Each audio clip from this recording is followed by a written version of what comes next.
Hola, Ovito. Let's see, it's 2 o'clock. It's late, but I got something to say. Now that I got the time. Now I got the time to address little shenanigans.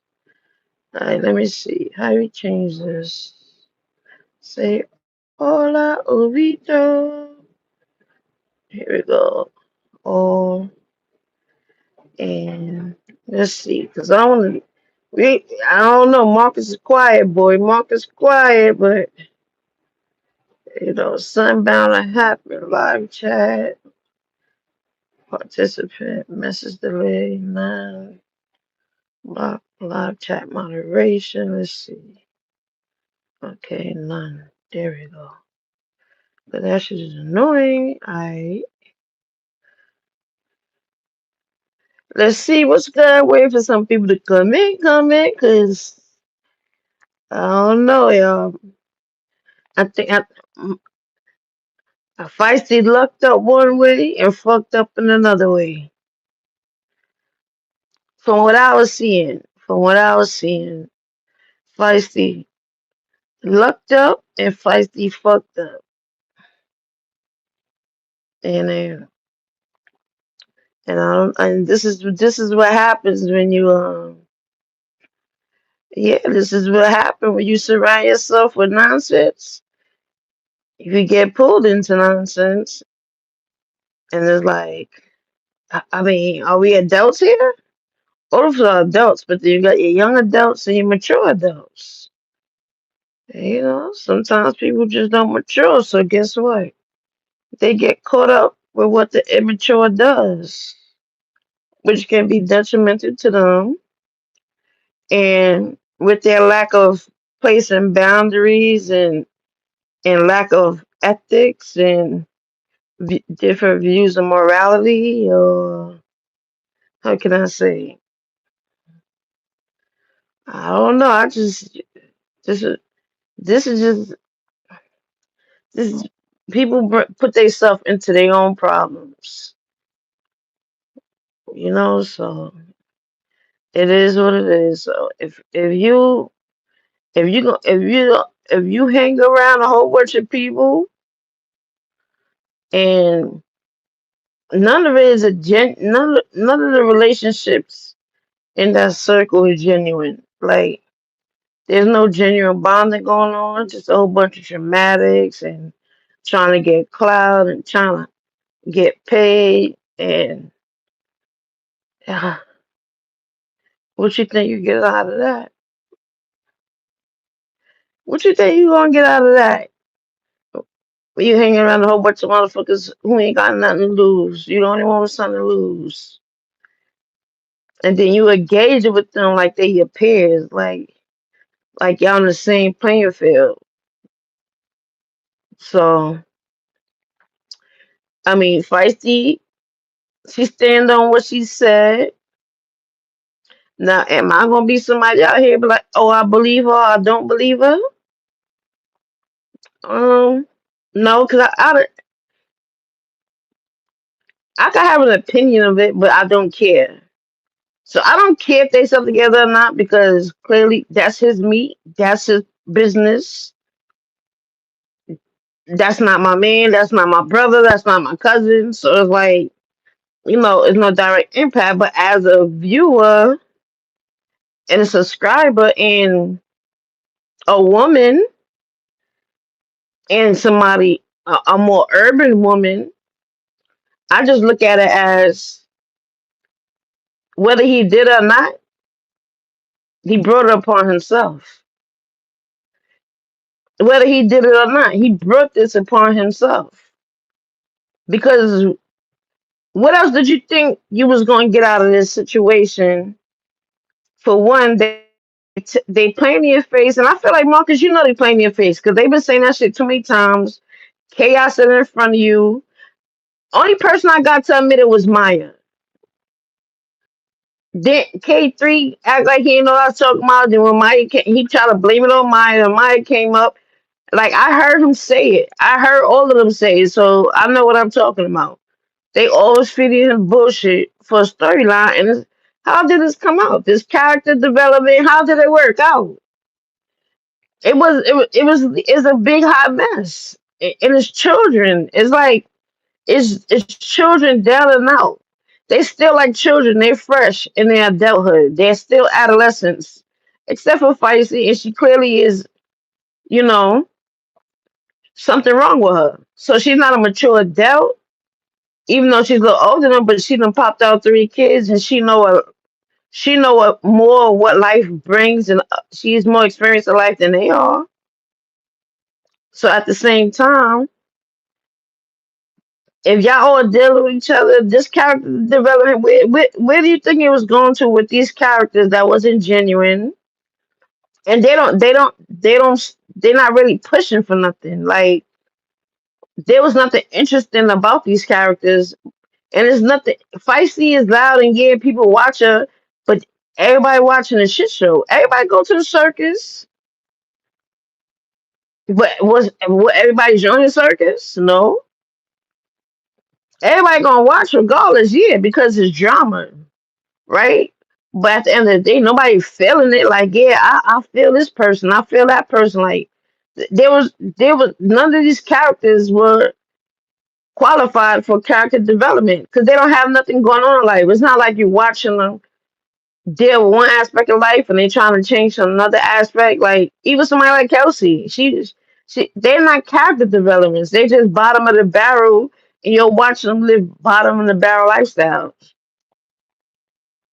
So there's no character development. So the social experiment went wrong.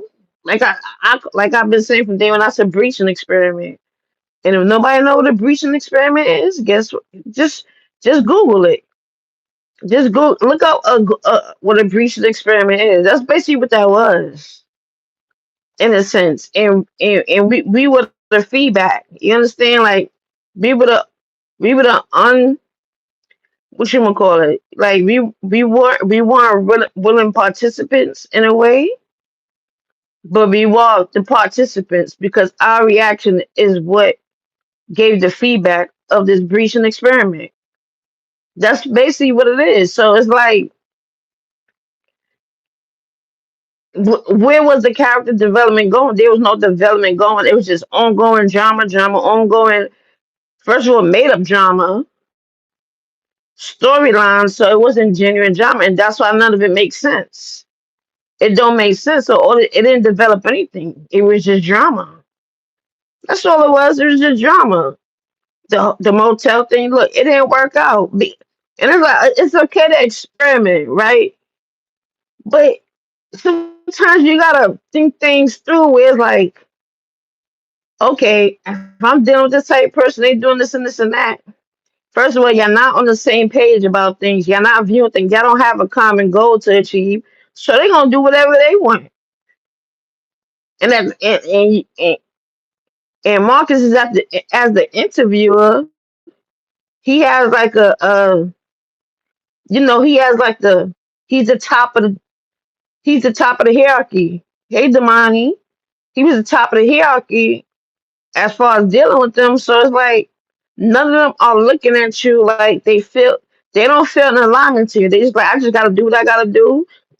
Like he told you to your face because of what you want to hear. He told you what you want to hear, what you know you will put on and pay him for. That's what he told you to your face. He told you that. So it was no real development because there was nothing real going on. It was nothing real going on. They just wanted to get quick money. And like I said before, they introduce themselves to you with a storyline. You just Google breaching. Yeah, that's how I viewed it as from day one when he was like, "Yeah, we're gonna do this." I was like, I'm into psychology a lot, so what I automatically came up was breaching experiment. That's what came up in my head.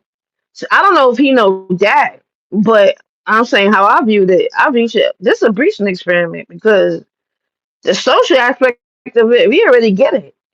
We already see a pattern in their behaviors because The development part wasn't going to be there. There's no development. All this is drama from one plot to the next. There was no development, right? In a sense, there was no development.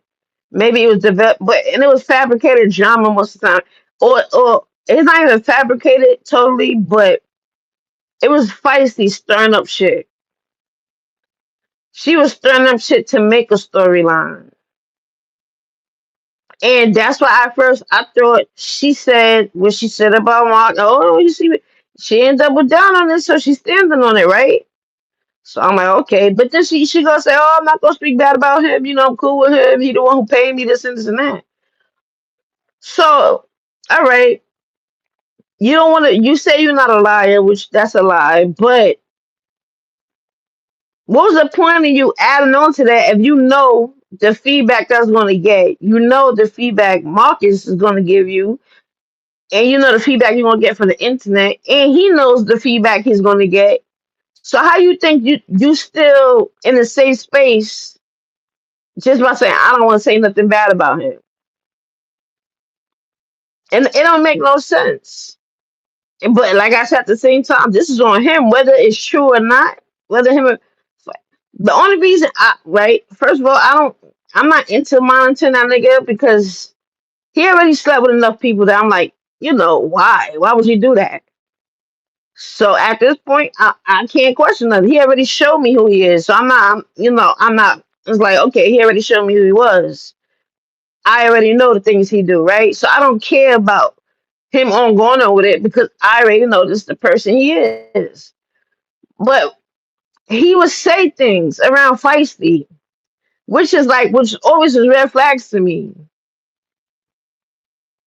He used to always say like, "Oh, all these guys want Feisty. Oh, what Feisty do?"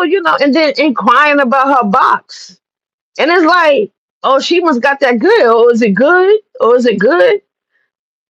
I'm like, but I mean, and he kept saying, oh, Feisty get all the men. He kept saying, oh, Feisty and Korea, one thing they do, they get some dudes. And I'm like, dude, you act like getting a dude is a challenge. Anybody could get dudes. Most women can pull dudes. But look at the type of dude she's pulling. So she, she don't hold no merit when it comes to pulling men. Look at her and look at the men she's pulling. That speaks for itself. So anybody can sleep with anybody. What the fuck you mean? Like, so that was and it's like, what me and you around the same age, and why you don't get that? Why you don't get that? Like, you keep bragging like she pulling them and she not pulling them. Look at her and look at the dude she's sleeping with. So it was like she don't get no award for being a bum and sleeping with bums. And all she doing is giving out her poem, having unsafe sex, and it's just disgusting. It's nothing to be like, oh, she get them like she doing a good thing. No, they all nasty. Everything about it is disgusting. So that was already a red flag to me. So now it's like, oh, she pulling them and she this and she that, and then now you asking niggas how it is, and he keeps saying, I don't get it, man, I don't get it. But why you gotta get it?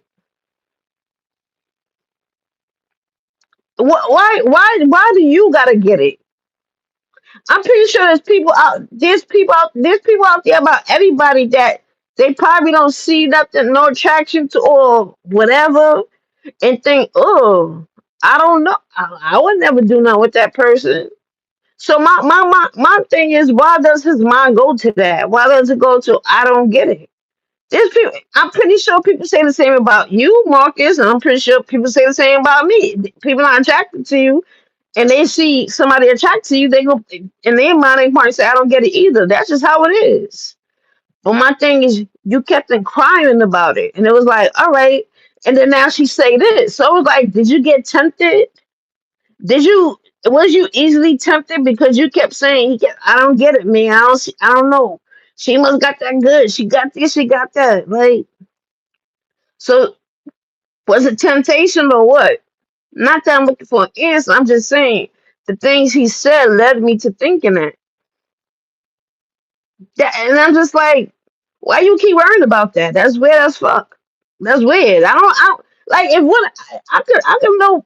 I know plenty of people who's promiscuous, and I'm just looking at them like they promiscuous. I ain't worrying about it. Oh, He got that good meat. Why all the girls on him? He must got that good meat. You know, that's weird. It's weird. If I'm not into you, I'm not thinking about you that way. So it was just weird that he kept saying like if he was curious or confused. Like, what are you so confused about, bro? Like, that's the attraction for a deviant mind.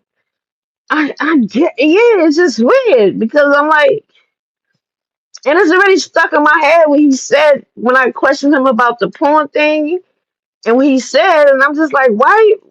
What makes you curious about random people sexually? Like, it don't connect for me, and I'm a freak ass bitch, and I'm just like, I'm freaky as hell.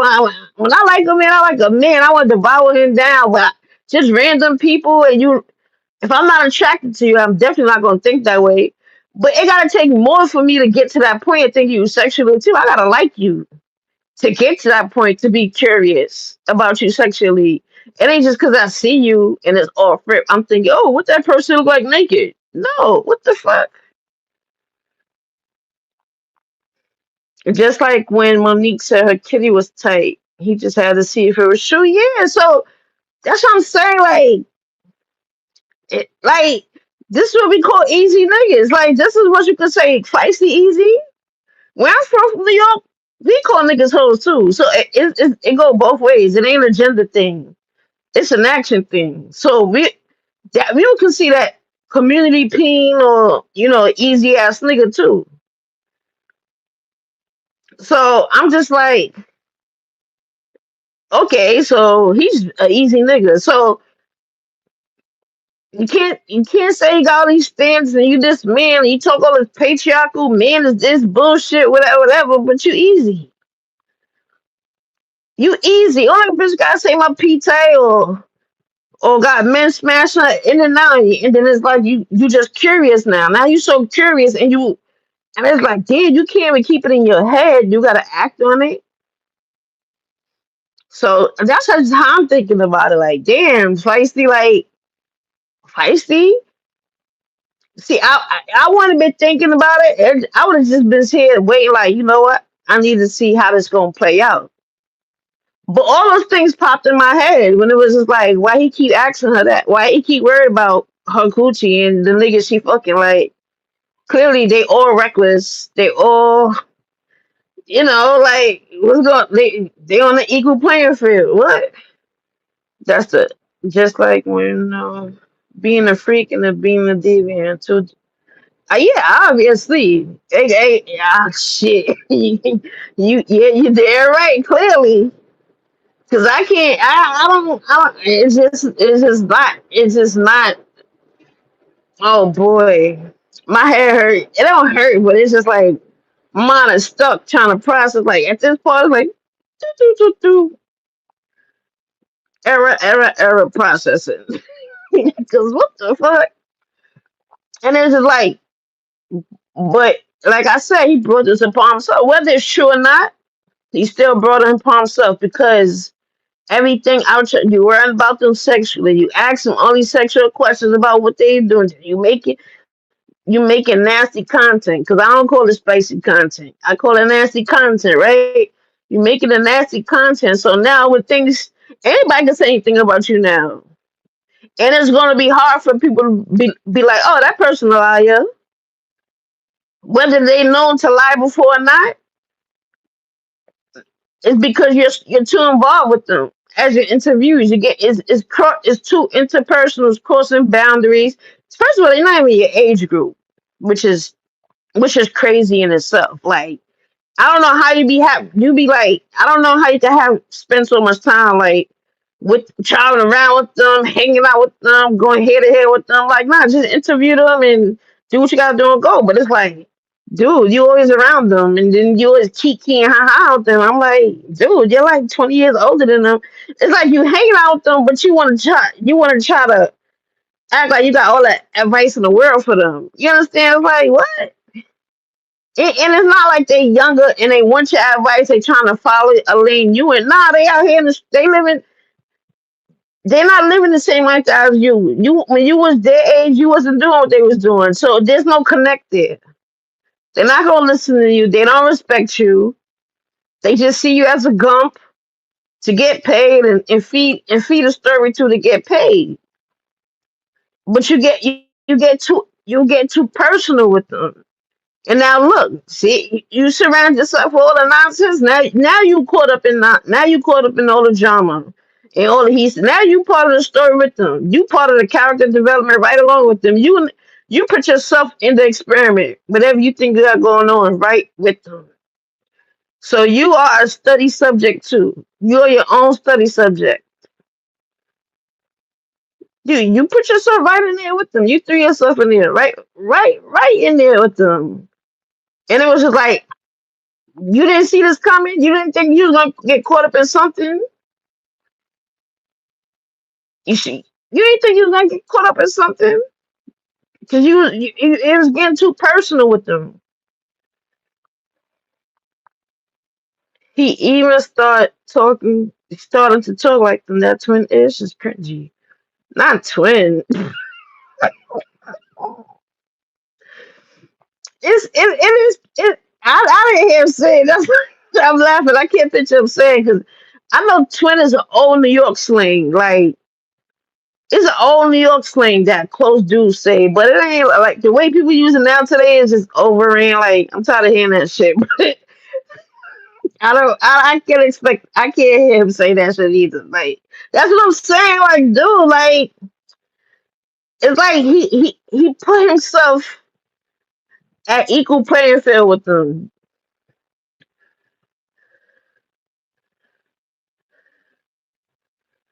Hey Mocha, good morning. Chat. Yeah, that's Mocha. That's what I've been saying, girl. Like I was just watching, like I couldn't go live because I've been so busy, and I'm just like, yeah, I saw a lot of this plan that was going to happen already, but I'm like, yeah, look at this shit. It's not going to end well. What do you expect? Like I knew it, even with CJ wasn't going to. I didn't know how they was going to fall out, but I was like, that's not going to last long. That's not going to last long. And then Feisty keep provoking shit with people, and it's like she's starting up problems. Even when she admitted she told them too. Like she the one who told K3 and them that Marcus did Maya. So I'm like, wow, like, and she don't care. She just saying whatever she want to say out her mouth. So it's like this is who you put on the pedestal, dude. And she got her little, her little homeless chinchilla crew, and she hyping them up, and they all playing with you. Try to nickel and dime you with interviews and shit. So what do you expect? This is what you put all your energy into, and now you're part of the chaotic energy now yourself. You didn't stay in an interviewer stance. He just didn't, and it's like you don't. And it's like I don't get it. Like I don't know how you know how to separate yourself. Like I'm the interview. That's I pay you. I follow you, whatever, whatever. But when it start getting all sexual, and then you want to hook people up and say, "I'm gonna take you there to go meet this person," it's like, dude, yeah. Now you act like you one of their little friends.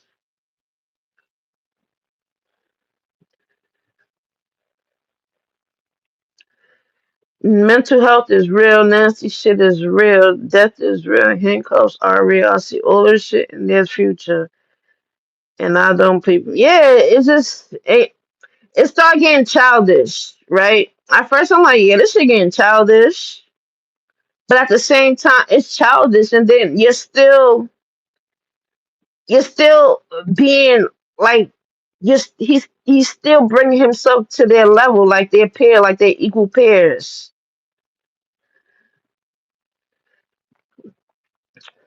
Hey MGO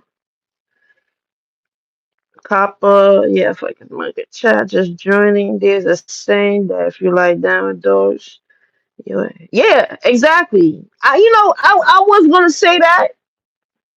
I just didn't want to say because I didn't want to make it seem like I'm really trying to downplay them because they homeless. But you're right. That's the narrative it fit.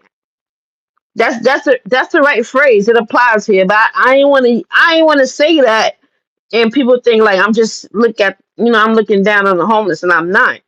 It's just you know.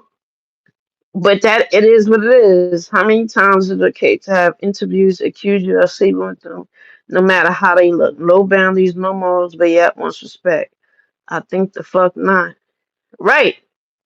That's what I'm saying. Like you got your chest out, like you just man. He got that red pill. He got that red pill mentality. Like and he talk about the patriarch and man this and man. He on a hyper masculine shit, whatever, whatever. But you say it out your mouth, but it don't. Even if you was one of those, like you're not one of those dudes. In other words, you talk like, but you're not living like one of those dudes. And it's like, it's not getting. It's like, dude, you doing it to yourself. What are you doing? You're doing it to yourself. I don't know. Is I forgot what it's called when like it's a form of delusion where people really think they really looking good to the world and they not. I forgot the word for it, but like they really think that everybody like they get a lot of respect and people look up to them and this and that when that's really not the truth. Like the majority of people you're not looking like that. So I guess that's why he always said like he feel like people show me love. Yeah, they show you love as an interview, but personally, like your name, you moneying up your own name with your own actions. I feel you, Kyle. Feisty and Dusty Crow doing exactly what I expect from them. It's not the homelessness necessarily that's the issue. They have poor character overall. Aside from that, right, right. It is grandiosity. It is grandiose delusion. But I forgot. No, is it who? No, it's not hubris. I don't know. Yeah, I forgot. It ain't even. Trust me, ain't even my mom no more. And it's just like, damn, dude. Like, I'm one of the people. I don't care what people say about me. But I know if a lot of people are saying like there's a bunch of people saying the same thing, like giving me the same critique. I definitely have to process that. Like, what are they seeing? Why are people saying that? You understand? Like, it was a whole bunch of people saying this to me, and yeah, you can feel like you get love when he's out there, but I've seen it too. There's people in Atlanta too that don't like him. There's people in Atlanta that they want to call police and lock them all up and do all this shit. So I'm like, dude, you need a reality check because people in your own city don't like you either. Like, some of us ain't got no reach, or some of us ain't even trying to get that reach. Some people just looking from the sideline, see how it's gonna play out, and I don't see a good ending from this at all. Since when he started being on Glenwood, that's when I slowed down on watching. Because, like I said, I was interested in, like when it got to all the prostitutes, I'm like, why we keep interviewing prostitutes? I don't care about it. Everybody know what they doing. Yes, some of them have a sad story, but a lot of them just want to be out there prostituting. Like, so, like, dude, like, and that's how they got Quita and this and this and this. So it was like I wasn't really interested, but then it was like I think he tried to do a few interviews here and there, but he really jumped into mixing homelessness and viewing homelessness and people on selling themselves on the street. So now it's like it got more sexual. When people already thought your questions was cringy, your approach was cringy, and it just got like, okay, it's more cringy. And I'm like, so even when I asked him like, who the fuck want to see Princess and all of them all that? It's like, oh boy, it's like, dude, you just really, it's like self destruction, right? Examine yourself. Let me see. It's like taking advantage of these people while they out there lowest, and that is not okay. Anybody that agrees with it is questionable. Yeah, and it's like okay, because let's say even though I say I don't care about sex life, but there's still I don't care what he said about morality and everything. there's still a fine line with coercion and and you know, coercion is a definition used under sexual crimes. So when you playing with people that got less than you that are on the, you know, more vulnerable position in life than you are, not saying they're vulnerable people, but they're in a more vulnerable position and you're Mr. Money Man and you paying for what you want, that can go ugly. It definitely can go ugly. Yeah. It's seen as okay, you praying on you throwing money at them. Because that's what a lot of serial killers did. Even though that wasn't they got a different objective, but a lot of prostitutes were some some people they preyed, those are the easiest targets. Because guess what? All I gotta do is you want money and you just throwing the money at them. Now you can bring them anywhere, do anything, and they're in a vulnerable position. Or because they're seeking that money. That's the bait. Not saying he's baiting them per se, but I'm just putting it into like an image, like a metaphor.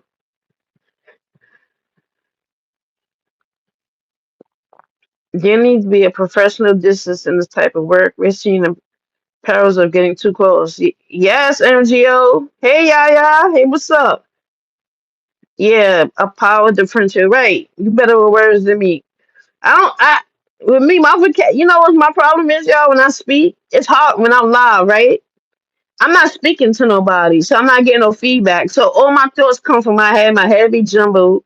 So I don't be getting all my thoughts like but if I was in a conversation, like if I was getting feedback from another voice, that's why I never used to like coming live because I feel like I'm talking to myself. Like I could read y'all, but I don't hear a voice. Like I don't process the voice.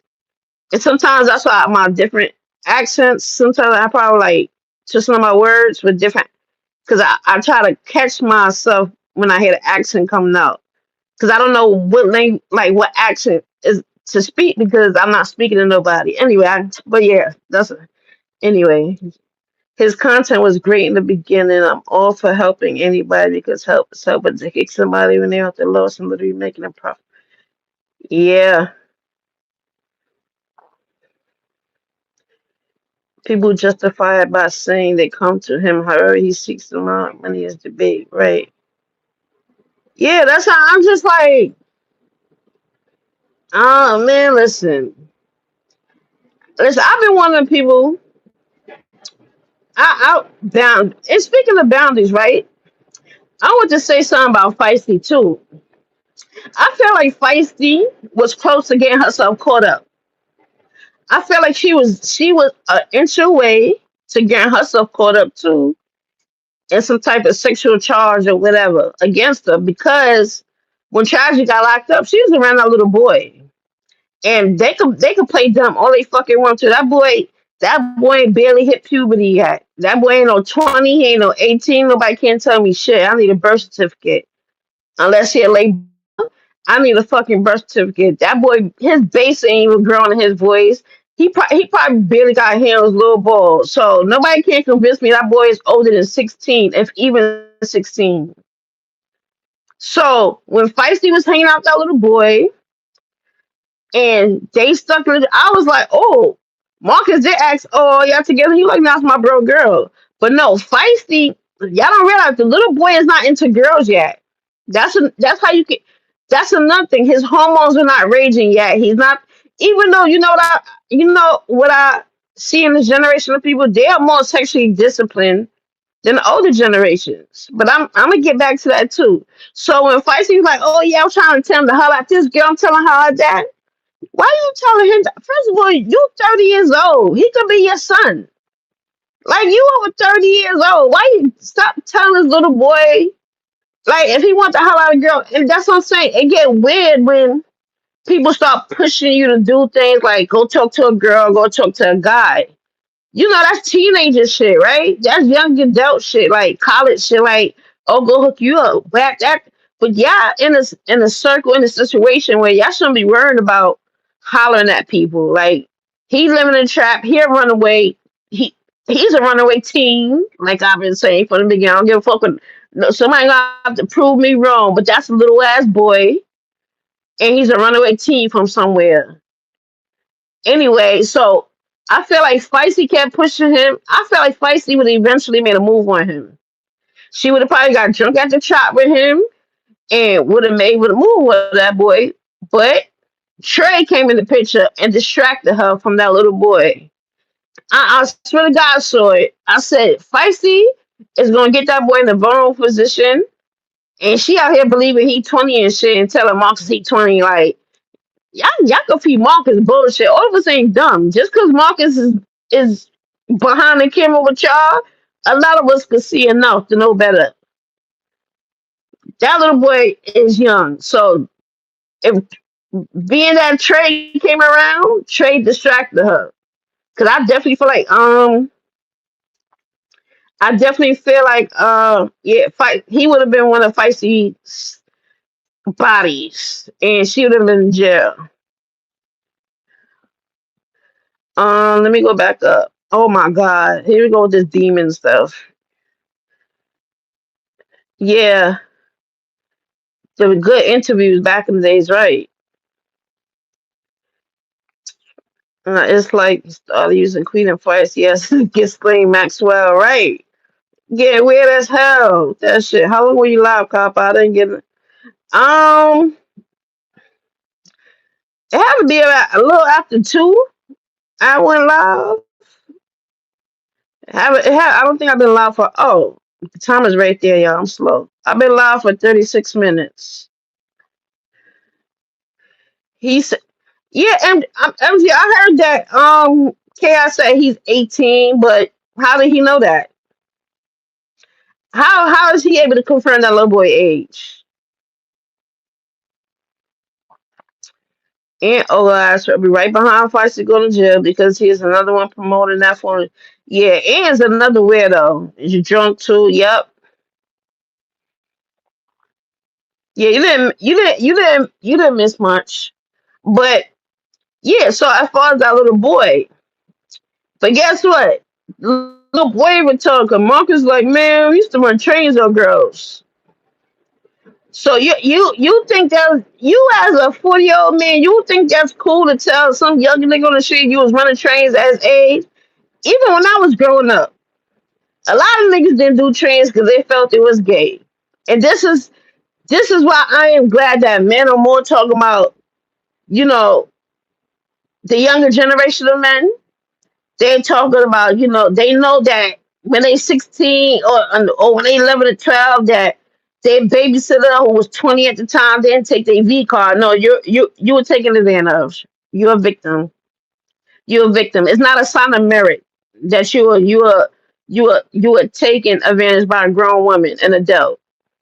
So when he said that to a little boy, I'm like, I'm glad he said that to you because it is gay.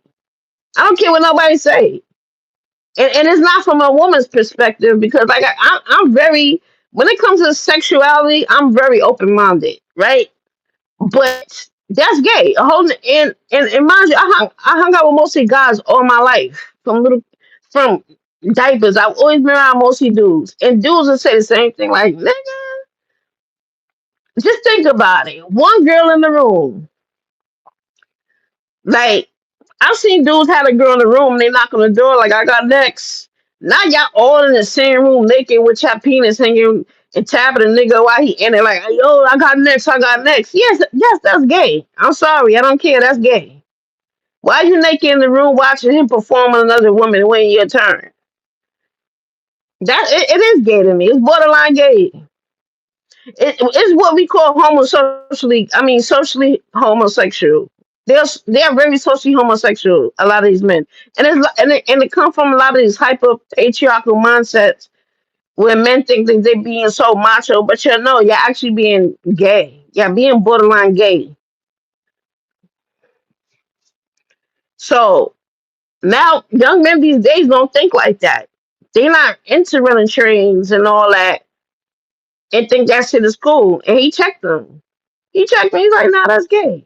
That's why I'm like, as a 4-year-old. So out of all things you think to tell him at this point, when he telling you, oh, his mom did this to them, he didn't go to school and he didn't go home. and you question his age, and I don't know. This is what I think. As I'm a little younger than Marcus, but I'm not having sexual convos with people under 25. If even 25, probably 30.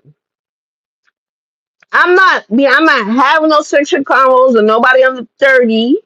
I'm not filming them. I'm not doing none of that. I just feel uncomfortable. Once you realize there's an age gap there, I don't care how grown y'all.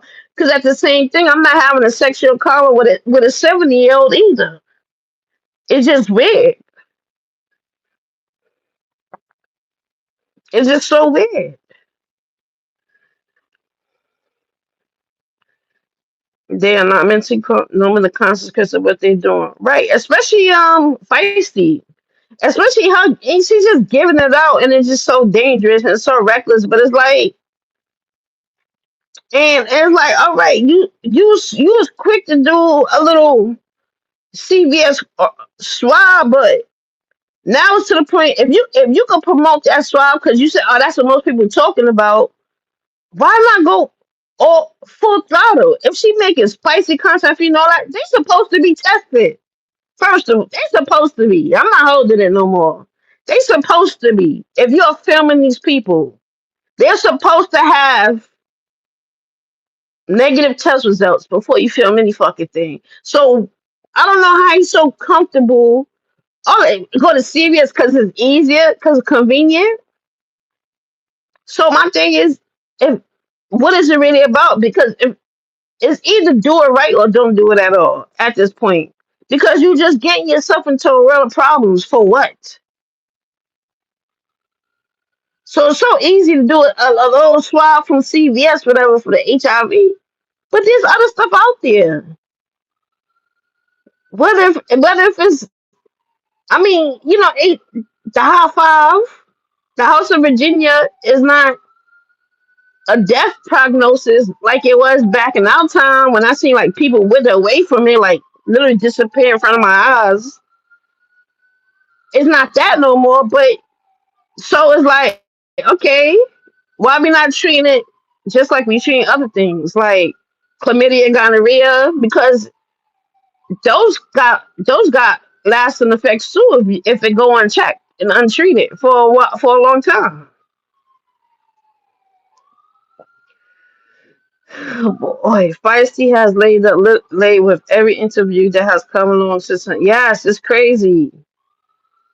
Exactly. Not to get back to her babies.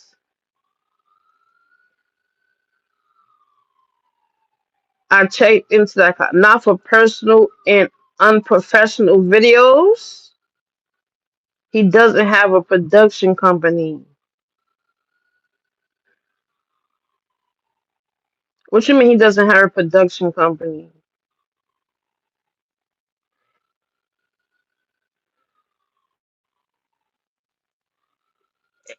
It's not personal if it's for his website, right? It's for content. If he gotta get an ID, that's what I'm saying. If they gotta have ID, why they don't? Listen, I don't care. It's not me. It's not my issue. It ain't my issue. The money in to not acknowledge that these people have meant. She needs to tell. Yeah, it's a retro. Actually, her phone is contact instead of red, but she can easily get. Yeah, yeah. That's what I was thinking of syphilis. I didn't get your take on Marcus sleeping with Feisty. Laugh aloud. Well, I basically said I don't know if I believe her or not. I really don't care to believe her or not, right? But my point is, she's comfortable enough to say that. She's out here saying you sleeping with everybody. So I addressed how I can't totally dismiss her claim because he said some questionable things about Feisty. Like he basically kept addressing like, oh, Feisty get all these dudes, and he kept saying, oh, what is it about? Basically, what is it about the guys? Like, I don't get it. I don't get it. Like if he was, borderline curious, or he kept saying, I don't get it. Like he said that shit so much. So it's like dude, did you fall for temptation that like your curiosity got the best of you? So that was my take on it. Like, I don't know if it's true or not. I don't know what to believe, but he put himself in that position.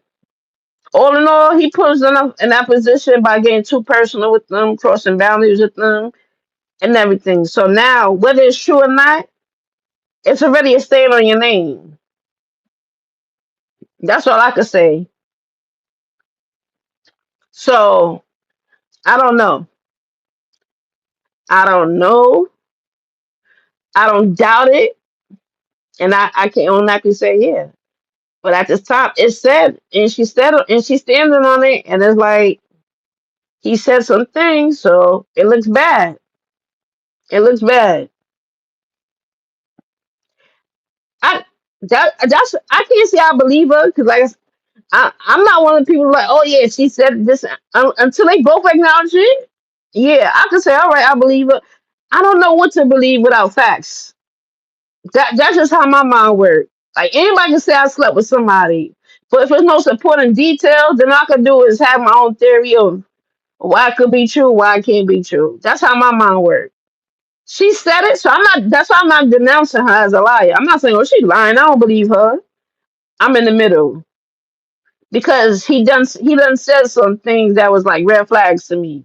That's why I stand on it.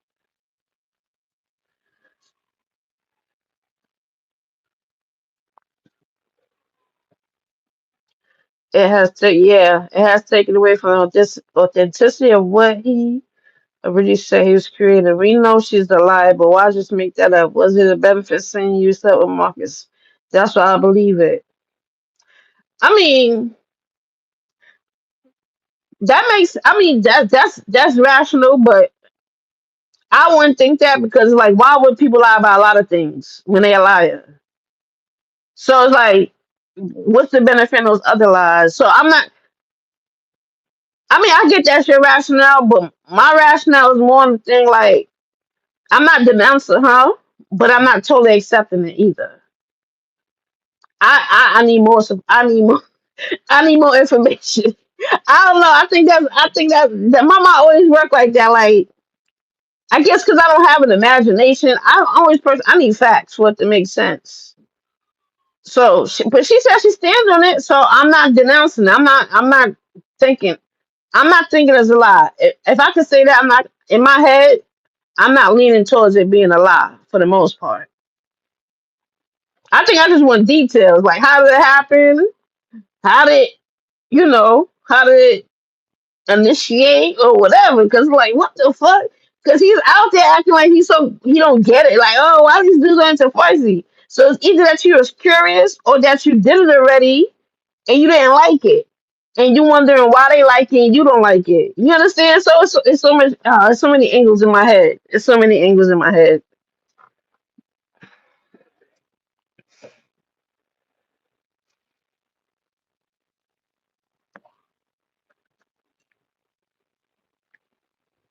Yeah. She literally felt bad about saying it. She was because it was like kind of like an oxymoronic statement when I heard her say, "Oh, I don't lie." But yeah, I'm not lying. I'm telling the truth. But I don't want to talk bad about Marcus. So I'm not saying she said nothing bad. But what I'm saying is like, if you standing on it, right? Marcus don't obviously don't want this to get out if it happened, right? He don't want to get out. So it's still like to him, it's like saying something bad. It's like either way he gonna take it the same way. Whether if you said something bad about him or whether if you reveal that to everybody. And it's kind of fucked up because CJ was recording her. CJ set that up for her to say that. So he could record her saying that. So and look, and that's another thing. Hey Mel, that's another thing. You get into personal with these young ass adults, right? And now you beefing with a young nigga and he's mixed some lies with truths or whatever about you, just throwing all your dirt. This what I'm saying. You hanging out with these little ass kids, and they telling your business on you when they get mad at you or whatever the situation is. Like, why? That's why you shouldn't cross those boundaries. That relationship. I just don't get it because ever since I was a teenager, I believed in. I do not mix business with pleasure. I knew that since I was a teenager. Business and pleasure just don't go. Even at work, I never dated nobody at my job. I don't care how much you do this into me, I just can't do it. It's just like I can't do it. And it's like even me being the quote unquote employer, I'm definitely not messing with my employees.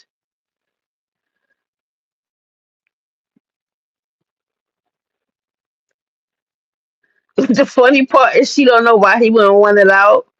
And then she, on top of that, she said, yeah, she slept one, but then she said, yeah, he sleep with everybody. Bitch, you see with everybody too. So that was crazy to me. But anyway, but my thing is like, okay, because I want to know why did she do it then?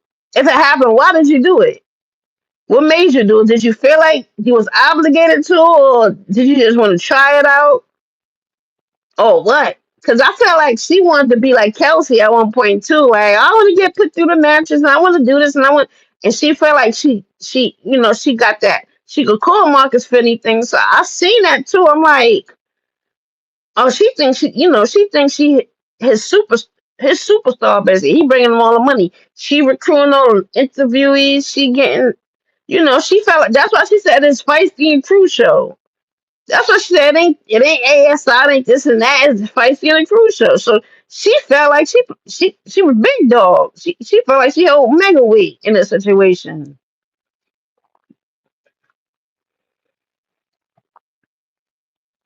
The rapper one thing, I don't see. I didn't listen to the whole rapper one thing, but I remember a part where um I didn't hear the whole thing like in detail.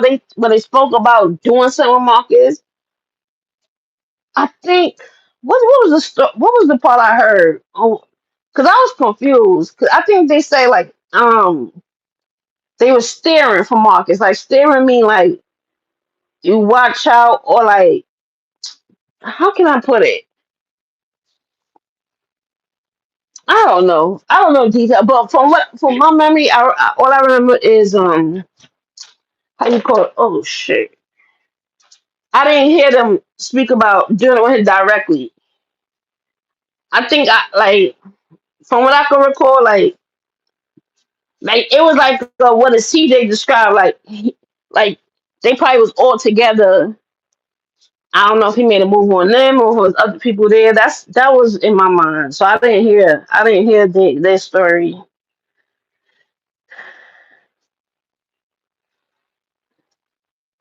I threw my ex brother-in-law out of my building because he started sleeping with one of my tenants while he was working for me. Oh, he did them both? Oh shit. That's crazy.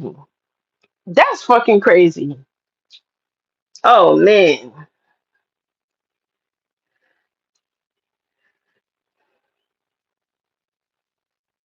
Copper, exactly. How is she going to push every male female girl she come across? Yeah, and it's like, see now that you say that, it's like, dude, you just get curious out of nowhere about people. Like, you just get curious sexual thoughts about people out of nowhere. I don't understand that. I really don't.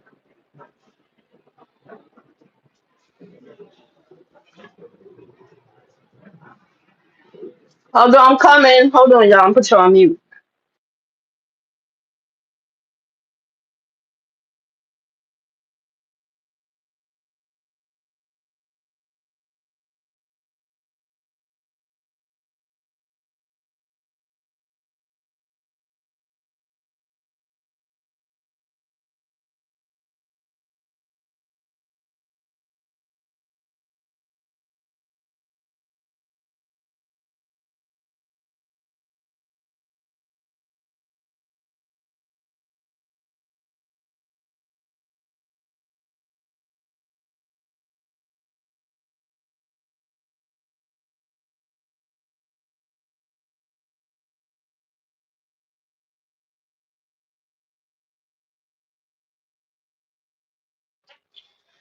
Y'all can hear me now? Can you hear me? I'm back. Whew. Remember Monique said she didn't even want to just get right to it. Man, the reaction channels are feeding the beast, letting, thank you, Damani, letting these people take over their panels night after night for hours at a time. These interviews think they're celebrities now. Yeah, I think that's what Yavo do. Yavo just let them talk their shit on this panel. And he getting paid for it. So they're not getting, he run his monthly YouTube check, not them. They ain't getting no, you know. So yeah, like you don't court yourself and all the drama hanging out with 20-year-olds and 30. It's just unfit people right now. It's at a point in life where like I will always stand on this. They're at a very they're at the bottom. They're at the bottom of the barrel. Not the bottom of the barrel.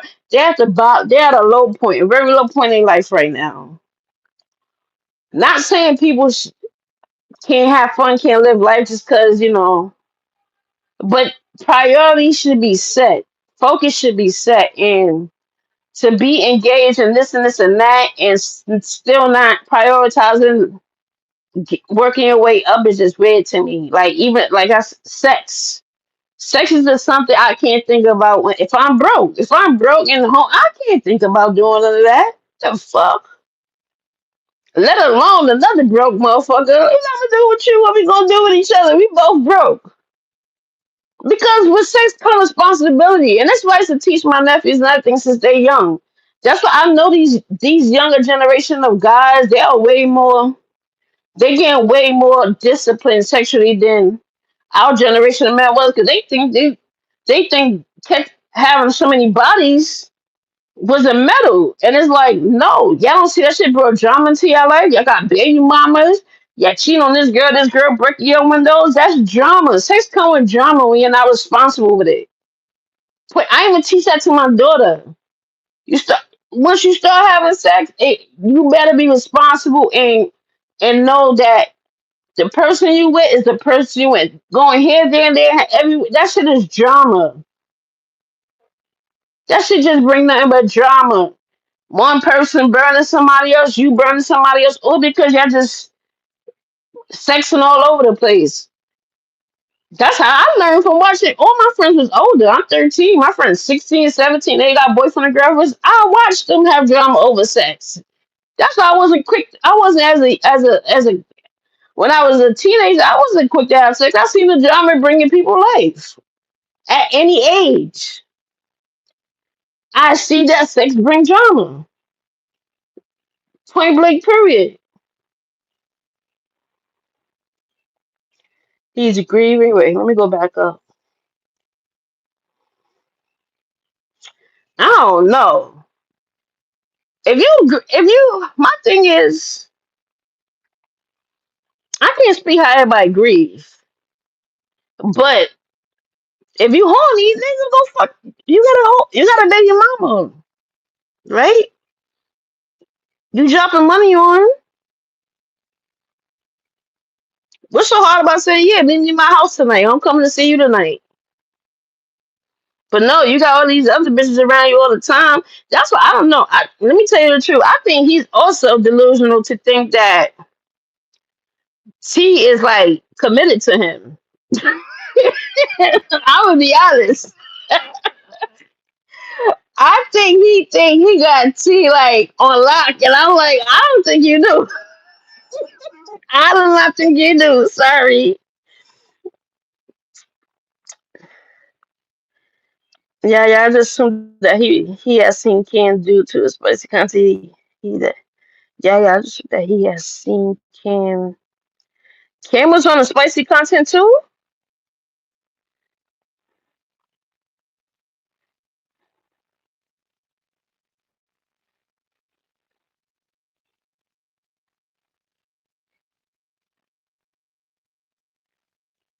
I'm reading the comments. That addiction is gonna be his biggest downfall.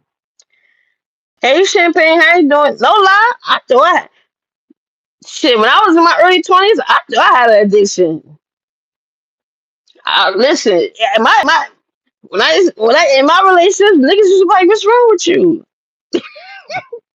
Yeah, get naked, let's go, let's get ready. Like if I'm outside, I'm calling nigga. Yeah, when I get home, you better be awake. You better be ready for me. It was no going to. I could not go to sleep without having sex. Like nigga, by the time I get home, you better be ready for me. I don't want to hear no drunk. I don't care if you got shot. Nothing. You better be ready for me when I get home. I'm on my way home. Like what? But I don't know. I think I was just maybe I just had a higher job because an addiction is something you do like you gotta have it and it's impulsive. But no, I didn't want anybody. It had to be somebody I was already dealing with. I wasn't looking for no new niggas to hunt on. You crazy? You know how long it takes you to like somebody and actually get freaky with them. So when I start getting freaky with them, yes, I want you. I don't want to be somebody new and start all over and gotta figure them out and learn them all over again and trust them and we gotta go to the clinic together. The fuck? Remember back in the days, that used to be a thing. You get a new dude and y'all get to the point like y'all start talking freaky. Then when y'all want to get freaky, remember y'all should go to the clinic together. That was a date. That was a date. You go to the clinic together. You go get something to eat or go to the movies after. But y'all went to the clinic together. That was like the next step of you being serious with somebody when y'all go get checked together. Mm-mm. Yes, Demani. Oh, yes, exactly. She probably got like one ear tucked to the other side. Exactly. I don't. Listen, listen, listen. Yeah. Mm-hmm. Yeah. Y- That's your baby mama, but yeah, I don't know what he thinking.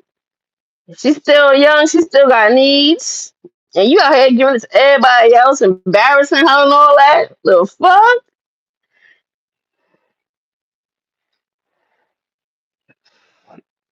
Yeah. And she, yes, probably Phyllis on her phone. That's a nigga named Phil. That's what she's saying every night, Phyllis. Because ain't no fucking way. Just imagine, right? I don't know no woman who would just be sitting out like, say like if you was dating somebody like Marcus, he an interviewer, all his time go to interviews, he's known to mess around and all that. Because I don't know, there's men that think that they don't that men are not naturally monogamous. I've met men who are naturally monogamous, and sometimes even if I want to freak off with them and or swing with them, they don't be down with it. I know when a man love you for real, that nigga don't want nobody else. That nigga crave you. So that mindset is false. That mindset is false as fuck. And I think neither people stop saying that because both men and women can be either monogamous or polygamous. And as simple as that. That's just nature of people. That's people. If a bitch ain't got a man watching how that blue jeep moving the streets in between the sheet, make sure when the pallet on your shit. Exactly.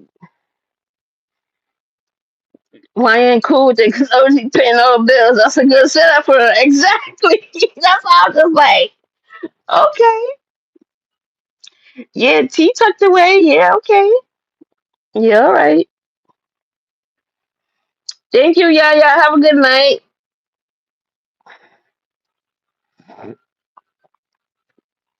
It's older on Baby to ride in the front seat. That's another thing too, Mocha. He's very comfortable with his people in his spaces, his home, his car. And I be wondering that too. Like, I've always wondered that. How you just so comfortable with these people in your space? Like, this is your space that you pay for, and a clean house is everything. And clean don't just mean dirt free. It mean free from unnecessary energies from other people too. Like I don't know. I just don't know. It's just so odd to me that too that he's very comfortable with all these energies around him all the time in his own spaces. Like that's you share with your own children. So I don't know, but that's him. Like that's him. So I don't know. I can't. That's all we see him do it. He do it. That's all I can say. I don't know. I just don't. I don't know. I don't know. I just don't know. Golden's stupid. Sally he turned out Sheeta. Mm-hmm. Mm-hmm. So speaking of that, she said he was lying on her. But she is he lying or did she send him did she want to see his she said I did send the pics. He wanted to see what shorts I was wearing that day or something like that. So which one is it? Is he lying about you sending the pics or you sending the pics with your shorts? So I'm pretty sure you knew what you was doing. Like anyway, like if a woman wears shorts, first of all, that's odd. My bro ain't never asked me, yo, let me see your shorts. Like I'll send him a picture of the shorts, but not me in the shorts. Like what? Like my bro gonna probably look at me crazy too. Like bitch, like imagine we got some poo poos on, got my body writers on it. And I'm in the pose in my body writer shirt, and I sent it to my bro. He probably gonna like, bitch, what are you doing? You all right? Like, bitch, you gotta just send a picture of the shorts.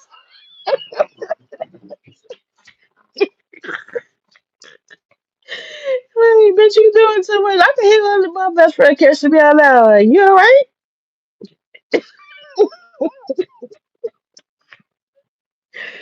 My best friend love me though. My best friend treat me like people swear we in love. I swear to God, but we best friends. Like even like every Mother's Day, I don't like flowers, y'all. But ever since we was kids, he insisted that whatever he bought me, I better take it. So I take it. He always pop up with gifts for me, flowers and everything. He take me out when he come in town. That's my best friend. He the one who like we was still in middle school. That nigga was getting pedicures and everything. I ain't know niggas get pedicures. He was like, yeah, I'm a clean nigga. He like my father told me, always keep your hands clean, your fingernails clean. Women don't like dirty hands and dirty nails. His type is on house dusties.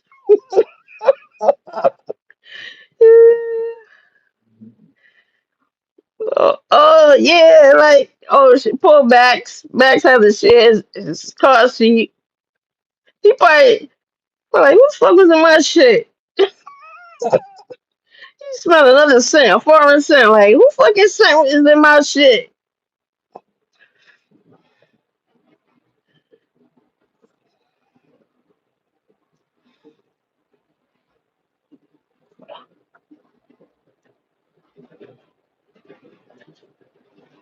Yeah, I know MGO. She claimed that he begged to go. That's what I told her. That's why when she talked about how Marcus talk and they had a talk whatever. Because that's when I was like, oh, she doing too much. I was like, nigga, how's your bro? And you out here telling people he trying to put his mouth on you. Like, that's what I'm saying. The message don't make no sense. You say that's your bro, but you keep trying to insinuate sexual passes and shit as at you. But you was claiming him as your bro, your little brother, and Marcus is a man. He's a man. Like, that, please, oh, girl, I don't know. Copper, so where do you see this going? As I honestly, I don't. It don't look good. It don't look good, and I feel like he's being watched, and I feel like he is definitely not being careful. He is not being careful, and whether it's legally or some or some street shit or whatever, I feel like he's going to so caught up if he don't modify his behavior and his direction and his his outlook period about everything that's going on. Like he just really, I think he just need to sit back and analyze this shit for real, like bro. And whatever impulses you have or thoughts, just keep it in your head. Wait, she almost ended up where? Who you talking about, lady? I'm sorry, I'm reading. I'm behind on the comments. Where she Mocha? Yes, she did. She knows bad when Feisty can get it, but he won't touch you. Oh Lord, damn, Feisty got her.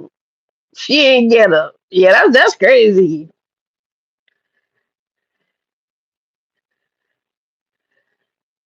He just allowed her for to ever lie. Yeah, it's. And my thing is like, okay, but why you were so comfortable with him after? If all those things happened, I don't understand how you were still comfortable being cool with him. God, like nigga, you dirty.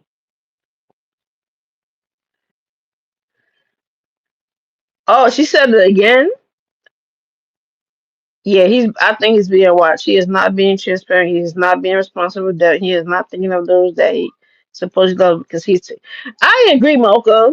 Sometimes I do sit back and I'm like, I don't. I know they be like, oh, don't bring the kids to it, but listen. I'm a daddy's girl, and my daddy was an attractive man, and I know my mom had like people used to try my mom over my dad, and it was bad enough they were in the party scene, so it was a lot of people. But I've seen how like I don't know how the relationship was before I met. They told me themselves their relationship wasn't perfect. They both cheated on each other, and they both accepted. Like my father even told me, like, listen, I cheated on your mom before.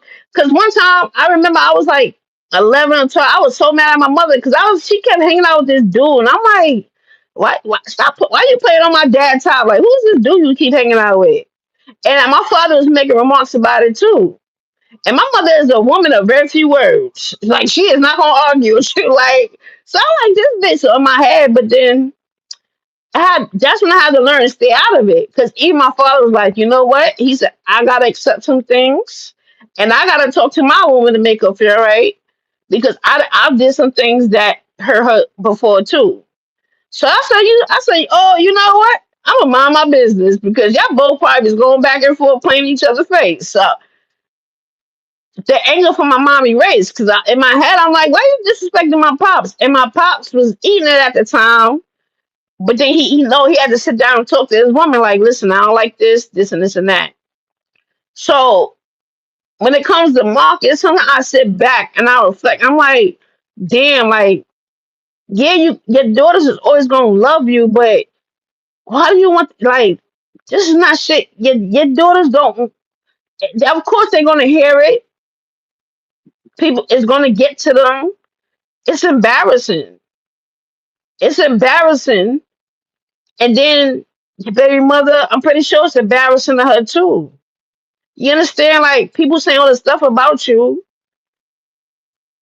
and it's like, come on now, and it keep coming around and around in cycles with new people, and it's like, what's going on, bro? I can't imagine my dad having a reputation of sleeping with a whole bunch of homeless people. Period. That's it. That's all I can say. I can't imagine my dad who I look up to, a working man, take all care of his kids, and you got bringing bitches off the street in your crib and ride around with young people and homeless people and doing all that. I just view it from my stance. Like I think I would be totally embarrassed. I would. Of course, they love their dad, but I'm like, damn, like that's your dad, and it's probably teenage niggas their age. Like your dad a sherm, or your dad. Even the young niggas is calling him a dirty dick nigga. You understand? So like the young niggas don't respect your dad. My dad was loved all over, bro. Like my dad was a dad to many. I can't imagine niggas talking shit about my dad. Like my dad was well respected. So that's what I'm saying. Like from that stance, it's kind of heartbreaking because like damn, bro, like when you so focused on yourself as a person, you don't realize that your people love you, but you still hurting your people by your actions and because of all these things being said about you. And how can they defend you? You understand? Like how can I defend that? And that's known that he's known for that. That's how I look at it, and that's how I feel like. Even that's why with T, I'm like, I don't. That's why I think he's delusional that he got her unlocked because like nigga, she's a young woman. Like, and I think a lot of men like with his mentality with this matriarchal bull. I mean patriarchal. They think our mothers and grandmothers didn't have side niggas too. Like they think they daddies and grandpas were just holding shit down, and I'm the man in the house and I do what I want. Like, um, I hope y'all know Granny and great grandma done had side niggas too. They not stupid like y'all niggas. They don't make it known.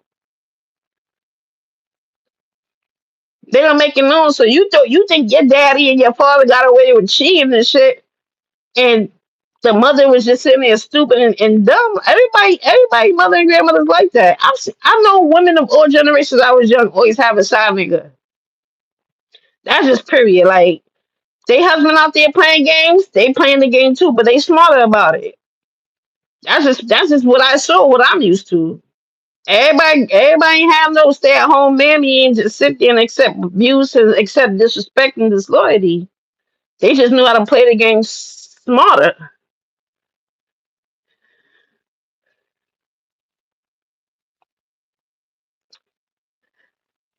Wait a minute, she trying to make him her content, and she around here laying in the car. She's back and getting stuck in.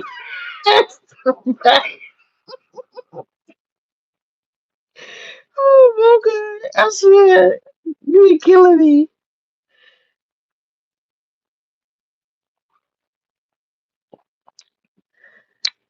Yep, Junior didn't look like Pops in back in the day. Yeah, and that's another thing. There was no DNA testing.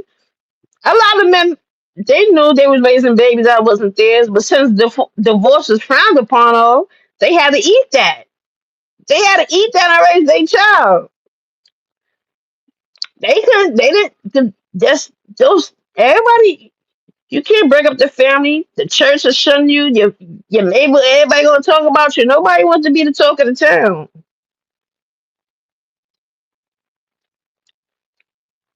Cop a good always break community laws such as watch out for the milkman. Exactly. Exactly.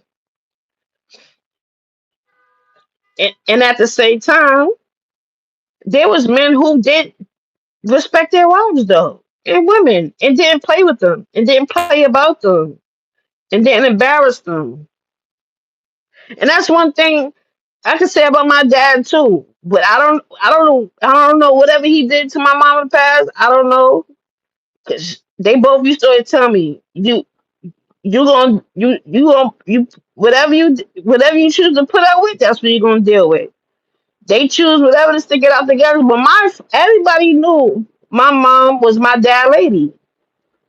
He showed my mama all. My mother ain't walk nowhere. Even as kids, my dad drive us everywhere.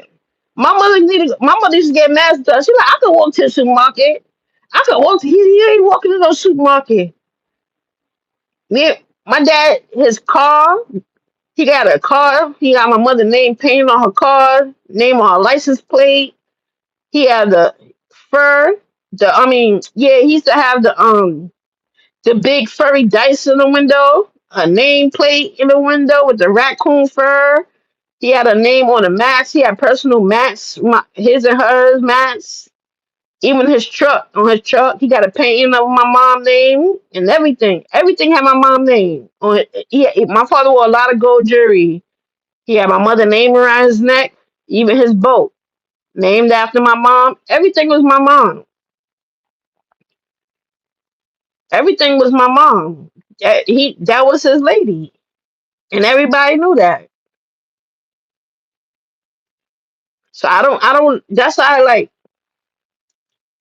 There's gonna be and that's what keep a relationship once you have that attention. And remember, we had that live, and he said, "Oh, I take care of T. I do this and that," and I was like, "Ain't no quality time." Then he was like, "You're right. Quality time is a lot for a person, especially she got a newborn. You don't think she wants some engagement with another day? You ain't giving it to her.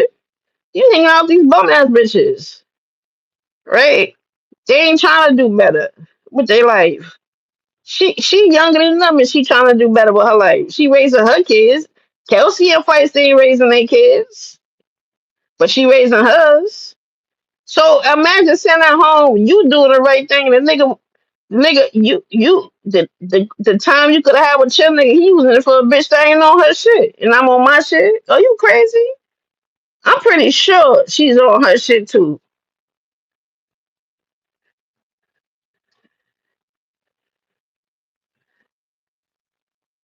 Yeah, that's how you're right, Golden. That's how my dad was. My dad was like, even my. It's funny because I feel like that's probably what my mother saw my dad because my mother's mother and her grandfather was like that with my great grandmother and my and with her mother. I mean, yeah, with her mother and her grandmother, and they all were like that with their kids. We always had to have the finest shit like old school Harlem back in the days, 1950s. They used to make their clothes. My parents lived in a brownstone in Harlem at that time, and I mean, not my parents, my mom when she was a little girl, she grew up with a brownstone. My her grandfather, he was, he ran with gangster drug dealers like Nicky Barnes and them, and he sold bootleg liquor. Bootleg liquor was prohibited and everything. They had the number spots, and all the kids had to look good. All the kids had the finest things. Even my mother's father was still alive, and I used to be in beauty pageants. He used to buy all my beauty pageant dresses. He used to pay for all my dresses to get made. He bought me a fur coat. First time I had a fur coat, I was a little ass girl. I didn't know about fur coats. I had my first mink coat when I was a little girl. I think I was like 5 or 6. That's how. And my dad was the same way. All his kids look good. My dad, one thing he loved was gold. He always bought his gold jewelry and everything. So that's just how my parents was. They family look good.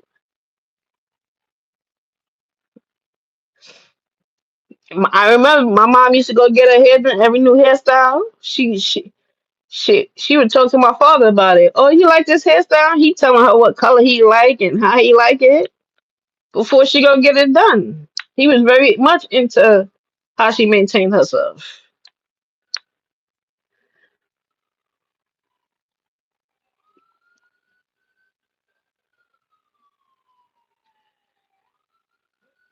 Right, MGL. Yeah, T doing all that. And her time is being taken away with them bitches. So like I said, I don't care. I know she doing her.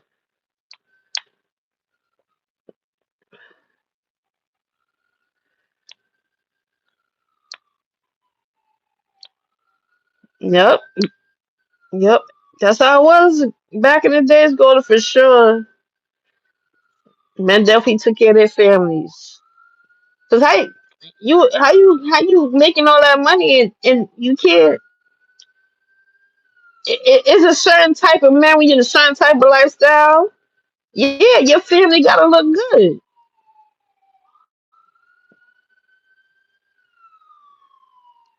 And even though my great grandfather was a gangster and everything back in his days, all his kids uh, they were all geniuses. Oh, my grandfather, his brother, all of them. Like I know they went to the military, and well, my great grandfather he ended up getting deported before I was even born. He got deported, but he didn't lose his properties like they had. here in New York and everything. So my great grandmother stayed. She raised her kids and grandchildren.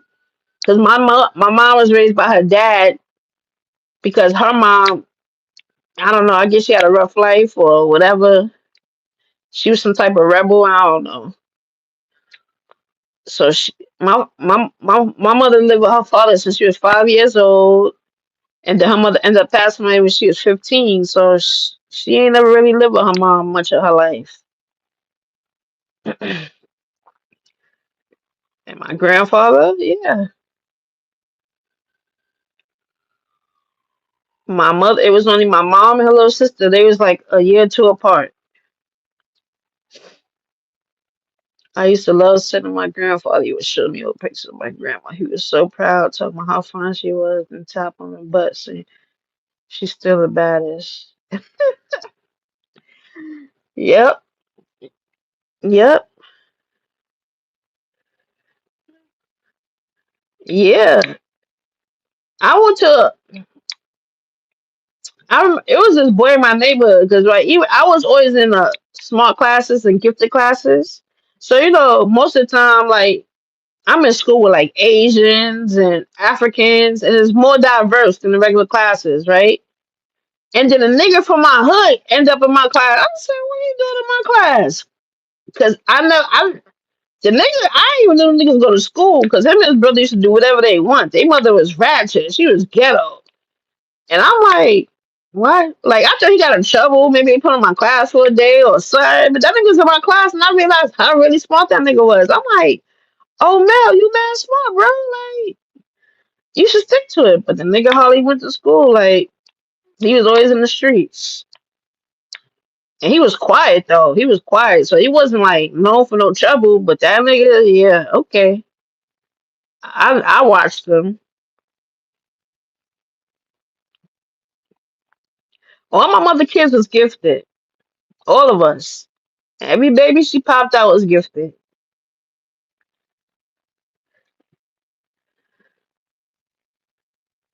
To dabble in that lifestyle, but you can come up, get away with things more easy than others.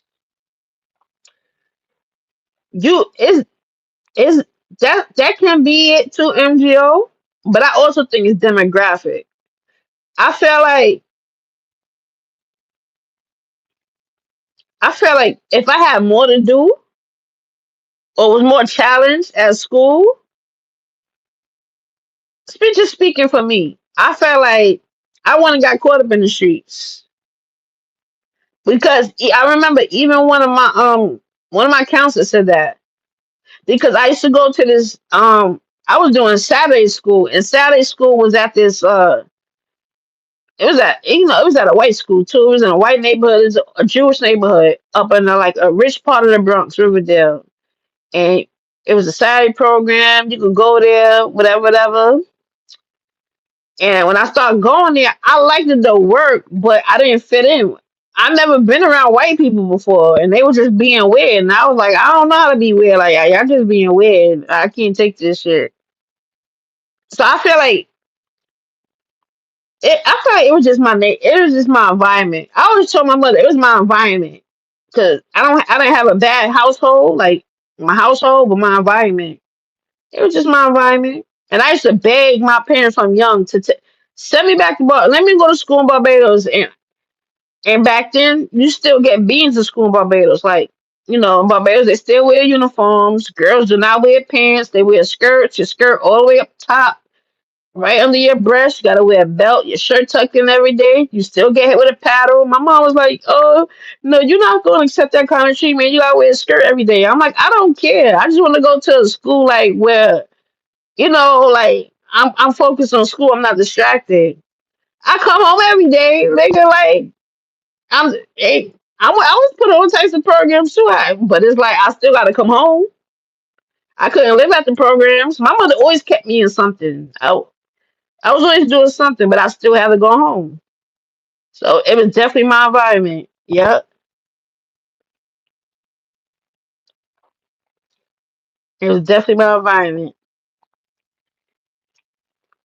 That's why at first I didn't I had friends a lot of friends my age I didn't have a lot of friends my age until I started getting a little older because I had too much freedom.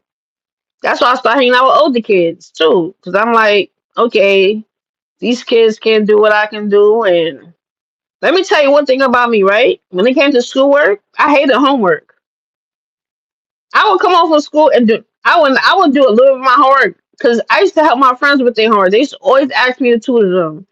And I used to always help my friend Mickey. My main friend Mickey, he was in special ed. He used to always tell me, man, I want to be smart like you. I don't want to be in special ed. Because he realized his mom put him in special ed for him to get checks. And I was like, well, I feel sorry for you. That's your mom. She the type of mom, she got the cable, his name. She keeping him in special ed so she get the check and everything. But he used to tell me like, I don't want to be in special ed. Like I want to be challenged. Like, and I don't feel like I'm challenged. Whatever, whatever. So I just always help him with my homework, and then he wanted to see my work for the day, whatever, whatever. But I never do my own homework. And then I would always go to sleep after school at like about 5 or 6, just to wake up about 9 o'clock. And my mother probably finished cooking by then. Then I start preparing for my dad to get home about 12 o'clock, whatever, whatever. And I still ain't doing my homework. And by the time I get to school, I'm doing my homework real quick. I never study for tests, none of that. I ain't never study. I never used to study for tests. Like once I got to work, once it was in my head, it was in my head. I never. Only they used to have study groups and all that. I ain't never did no study group. I don't know how to study. That's how I was in my head. So it was like I had too much extra time on my hands. At 40 plus, Marcus has made himself a product of his environment. Yeah, I realize. I do realize his mindset is very like it's very behind. My brother committed crimes that he didn't have to commit. He stayed in trouble just because. Yeah, go. Yep, that's how it was. That's how it was.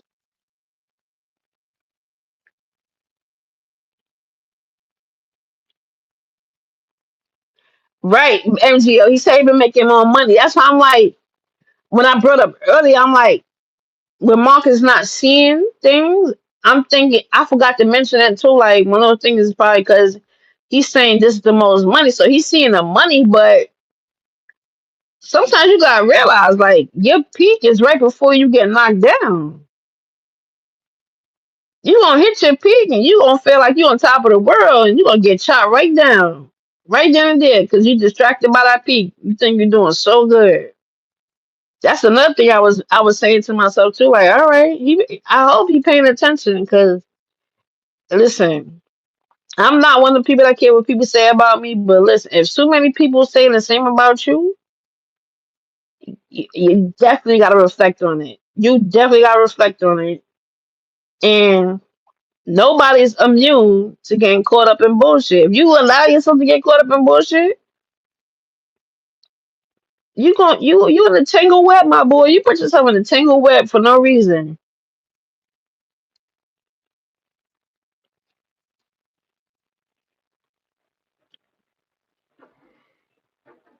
I also suggested long ago if you want to seek around, then you should not post those interviews.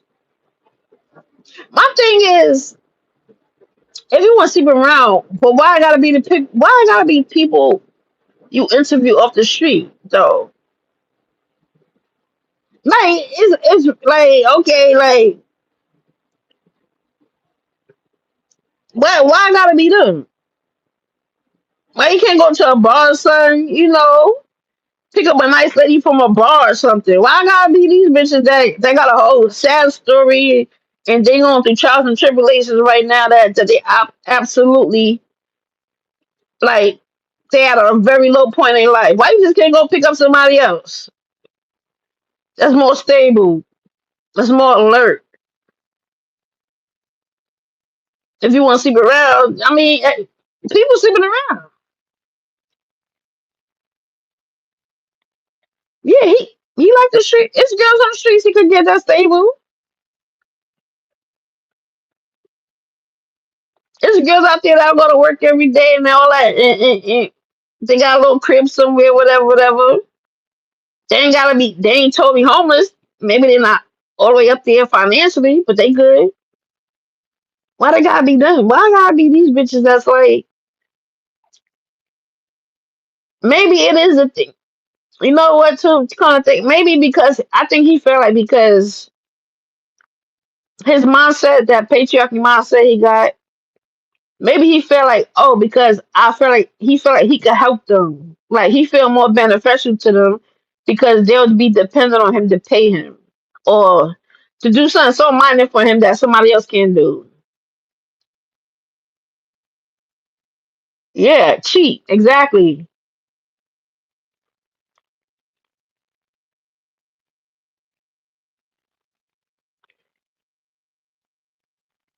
He- And now he has has betrayed him. It's almost like he trapped himself. Right, Ernst? Yeah, that's what I've been saying. I say he said he was doing a social experiment, all this shit. He done made himself part of the study. You one of the subjects now too, dude. Whatever experiment you got going on, you are part of the subject because you put yourself on the same level as them.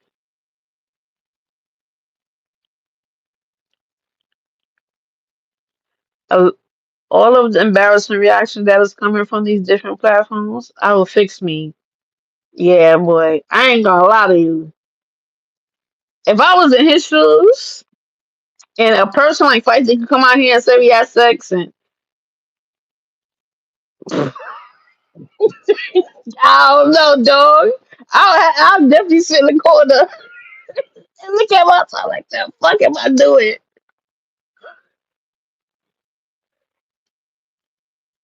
And that's how I said I don't know if he's able to process the critique.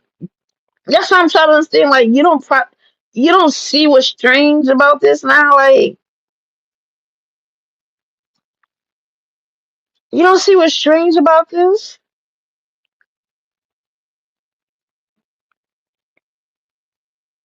It's so strange. It's very strange. It's very strange. And it's like there's some dudes out here that's very undisciplined. I've never seen nobody that's like undisciplined like him though. Like on a whole different level.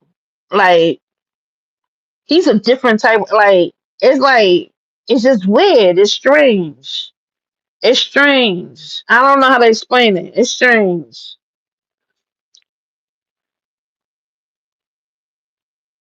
Hey Bishop.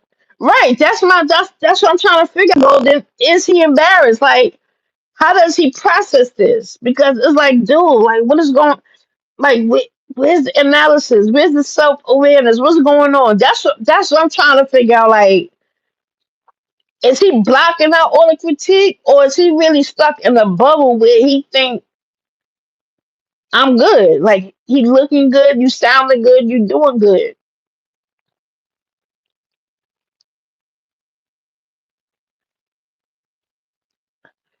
and it's like,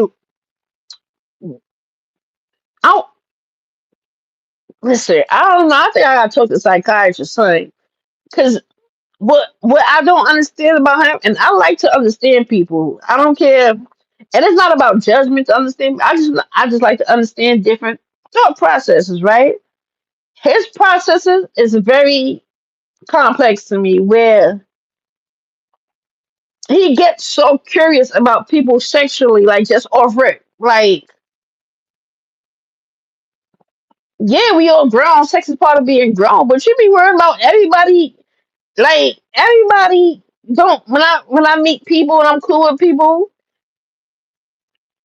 anything sexual about them don't come to my mind. I don't be curious, dude. Like, and that's what I'm saying. What stuck out ever since Feisty said what she said, what stuck out was him always saying like, "Man, I don't see what a Feisty be. Feisty be getting them, boy. Man, what she, what I wonder, like basically, oh, what she got is it good or something? Man, I don't understand Feisty. Feisty getting all of them. Feisty and Queen get all of them. Okay, I don't care what you say. Feisty and them be getting dudes. I mean, you see that, and look at the dudes. And that's another thing. Like, I don't know. Like, I don't know.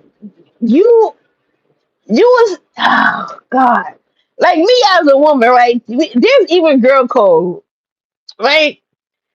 If I knew a raggedy bitch down the block used to talk to a nigga, I would, that nigga can't talk to me because you should talk to that raggedy bitch down the block. So it's like, oh, well, I don't like being seen with you, nigga. So I know dudes think that way too. So I don't know how you can be like, Polo smash that, chaos, tragedy, and then you'll be like, all right, cool. I don't know when it happened, but it's like whenever it happened before them or after them, because even if it happened before, right? That's what make the statements used to say even more weird. It was like, man, I don't know, Price the beginner boy. I don't know what it is. I don't know what it is. So that's when I go back to it. Me thinking like, okay, so that made you curious to try her, or did you try her before that and you didn't like it, and you wondering why everybody else like it?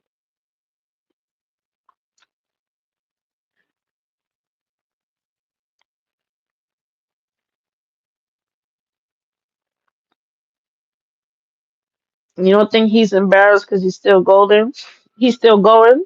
Man, it's just weird to me. That's why, like, if I knew him in person, no lie, he would hate me because I'll be talking. I would probably have to see him every day. Like, dude, what are you doing, bro? Like,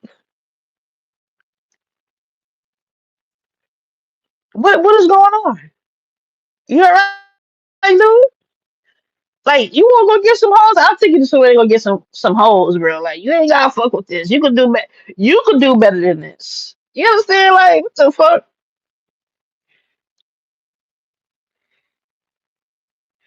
Yeah, when Kai came out, oh man. And to tell you the truth, I kind of figured he smashed Kai in the because I was paying attention to his reactions and lack of reaction. But I just blocked it out my head because when they get to people like Heaven, Kai, and they're not young, I block that shit out my head. I can't think about them sexually. I don't care. I can't watch. I'm not watching their videos. I'm not. They're little kids to me, bro. They're little kids. That's why it's so hard for me to even process on that. And it's like, what the fuck? Those are little ass kids, bro. I don't care how 21 they little kids. I remember even a boy lied to me by his age, and I was like 19 at the time. And he walking next to me. I'm like, nigga, you walk like a little kid. He laughed like, how a little kid walk? I said, I don't know, but like you, nigga, you don't walk like a little grown man. Like you walk like a little kid. What the fuck? Like, and then I kept looking at him, sizing him up, and I kept saying, nah, nigga, you look like a little kid. I kept saying everything was like a little kid. He was like, you know what? You're right. I'm 15. I was like, I knew it. Everything about you just gave off little kid. He had facial hair. That was the crazy part. I think that's why he didn't get away with lying. But when I sat next to him, I was around him just for like an hour. I'm like, yo, bro, you a little kid. You understand? Like, you a little kid.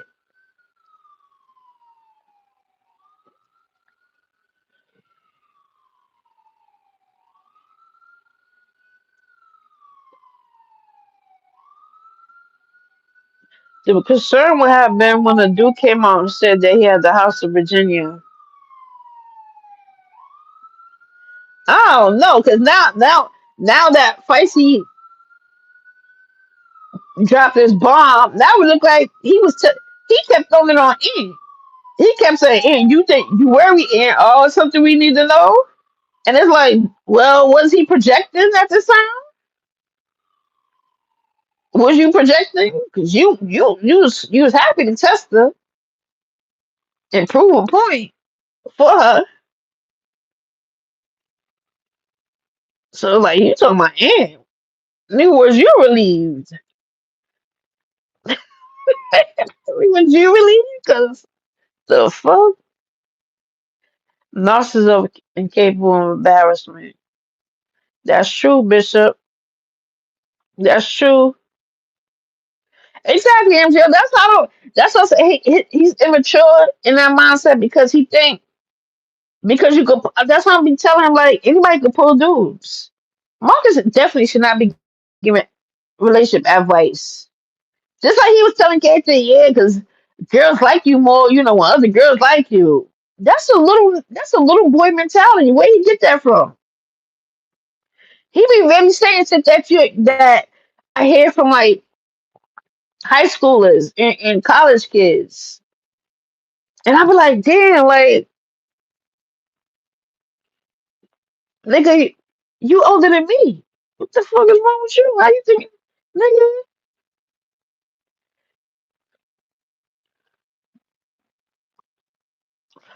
That's another thing too, Mel.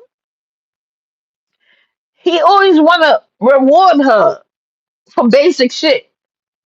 And I'm like, nigga, I'm like, that's why she's so comfortable with him because man, it's getting weird, dog.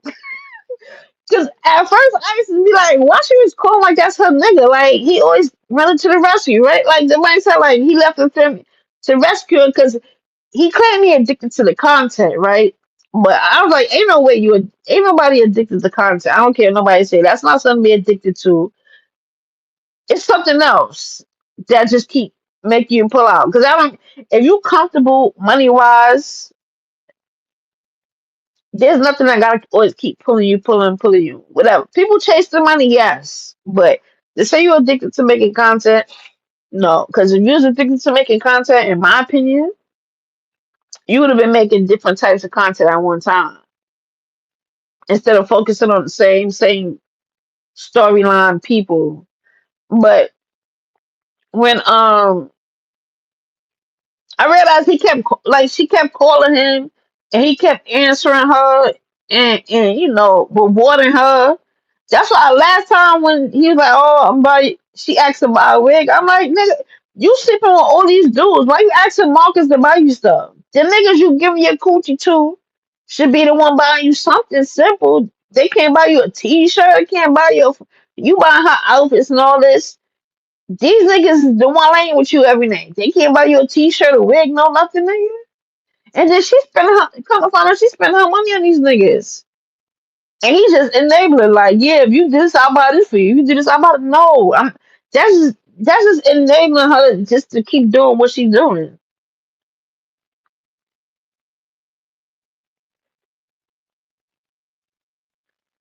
That's not like nigga shit.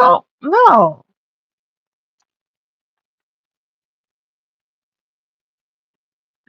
I don't know who he getting good counsel from. I don't know who he taking counsel from. I don't think he taking counsel. Who can he possibly be getting counsel from? I swear. Because as much as he think he fits the norm of a regular guy, every guy I told to watch him don't agree with him and the things he say. Like most niggas, they like, nah, I'm not smashing that. Nah, I don't agree with that. Like, and I'm just like, so that's just Marcus. So at this point, I know it's definitely. Even though I already know that, I've been around dudes all my life, right? So I know different type of men exist, but he's not the norm. He's definitely not the norm. So I don't know who could possibly be counseling him on what. Because I even asked him recently, right, when he got that strike, and I was like, damn, he got a strike and everything. I asked him, was he still considering being an electrician? He said no. That's fine. That's his life. But in my head, I know me. I can't. The internet. All right. You got your own website now. Cool, right? But I would need something more dependable. I think something on paper would always back you up because I don't know. Maybe I'm just old school and I like blue collar men. But if you just depend on websites, I feel like anything can happen when it comes to technology.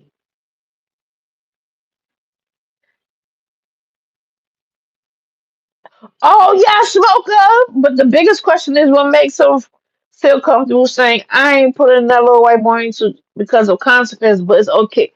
Exactly. That's what I said. Thank you, Mocha. I said that's fucked up, right? That's fucked up, right? That's weird as fuck, bro. Cause he said it to him before, so I don't know what he whispered to him this time to spit.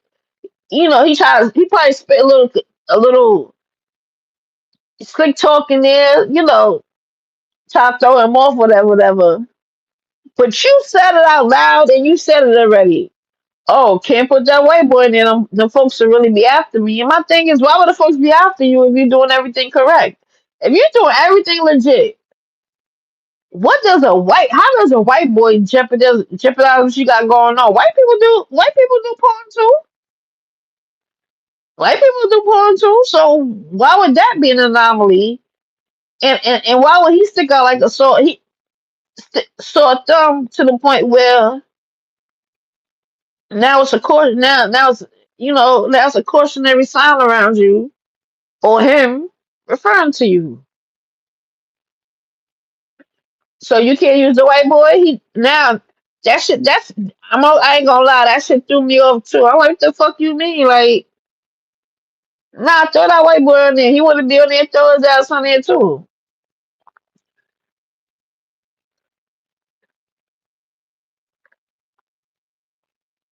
That's how I feel, Mocha. I if some I wish I don't know if somebody that care about her really be watching and not but if somebody that's close and not care about him really need to get to him and talk to him for real. Like it's getting too crazy. And I already seen it was getting bad because you got niggas like CJ, you got all them over there with CJ. All these niggas keep talking shit about you. They kept admitting they was lying to you for these storylines. They was lining you up. So this wasn't going nowhere. And now you beefing with CJ. If you don't know how that could go, that could get ugly too. That could get ugly. And then now Feisty got put into it and dropped the bar with your name on it, right?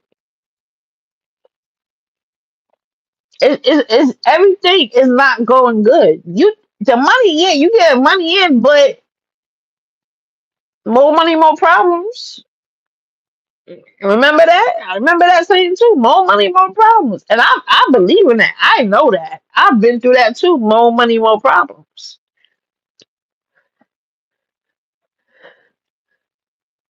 Yeah. Wesley did get it right. And white boys own that site. The white boys own that ghetto gag joint.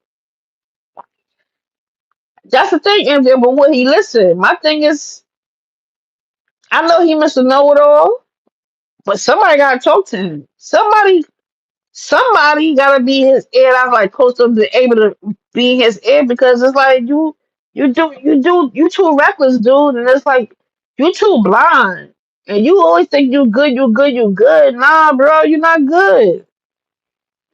It's not good. It's not good. I get what you're saying, Damani. Right, no repercussions. Right, if it's adult film, it's adult film. So as long as he an adult like everybody else, why is he a problem? And he not retarded. He don't got no intellectual disabilities. He's grown.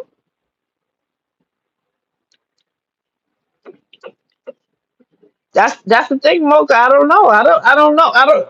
That's what I'm saying. I don't know. Cause he's missing know it all. He confident. He's good, and it's like, bro, I don't know what to say. I really don't.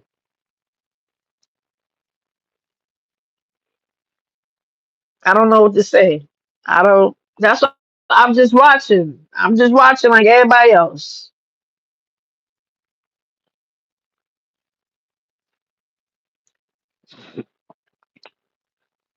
Yeah, he has more sense. He is. That that ain't gonna lie. That killed me though. That killed me when you said that shit. Like, oh, them people really be after me. What? Yeah, okay. That shit was crazy.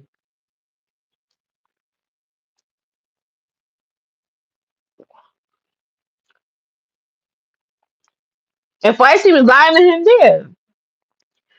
She accused that little boy of stealing from her. She never had no card, no credit card. She said her little boy stole from her. This Feisty always lying, dog. She always lying to Marcus. She always lying, trying to start up something with somebody. Something's really wrong with that girl, dog. The fact that she walk around barefooted is like, who would even entertain her? Yeah, cash app card. Yeah, because the cash app card is a debit card. She ain't never had no card. And I know she was lying, right? From her tone. She made that stupid little voice. And yeah, she just dragged her voice real low. Like, I was like, what the fuck? Her voice just changed? No, she said she never had no card. She didn't have a cash app card because remember, she she used to always have to send like money for somebody for her to give her money or whatever. If she had a card, she didn't need to do all that. She can go take out her own money. She never had a card. She never had a card. Right. She never got a card. And when she sent it to, she ain't never had no address to get no mail. She only got her ID but in her through that program.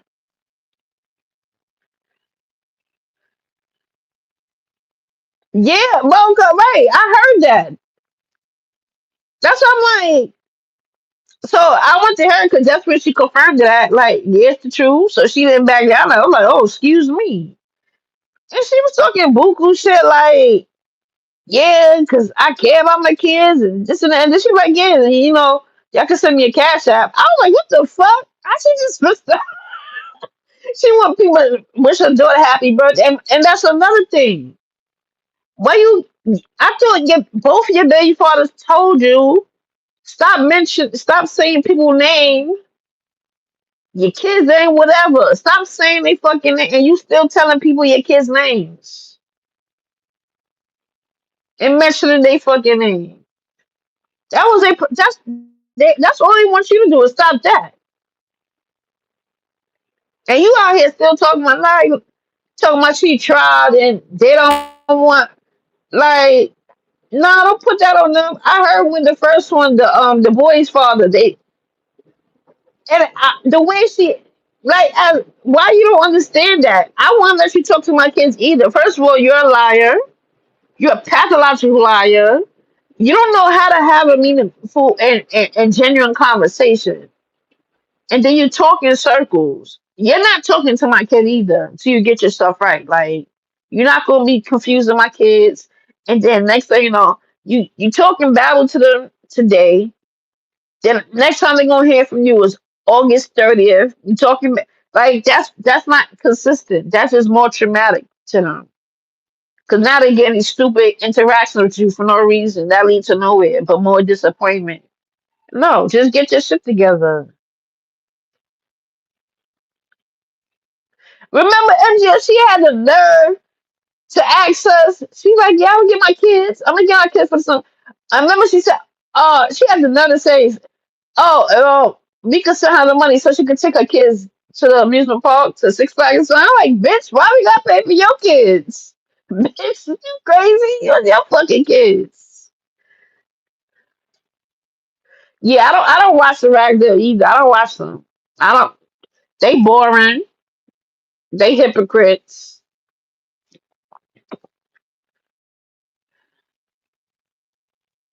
Yep. Yep. Even listen, I don't. That's what I'm like. I don't know if he was in on it with them. That he knew they been lying to him, creating the storyline, and he's like, "Fucking, I'm gonna film something." Because he went over there one day saying, "I'm parole. I told you this shit is real. No, it's not real. It's not. It should just be happening." They said it plenty of times. They be creating storylines to go to you with. They just confirmed it yesterday directly to me. Like, so I know what I was hearing. I know I wasn't bugging. They keep saying the same thing over and over. They was telling they was making up shit. Now Feisty, I think that's what's stuck in her head. That's why she just be lying. She'll say something and she'll lie on somebody just to cause up some drama.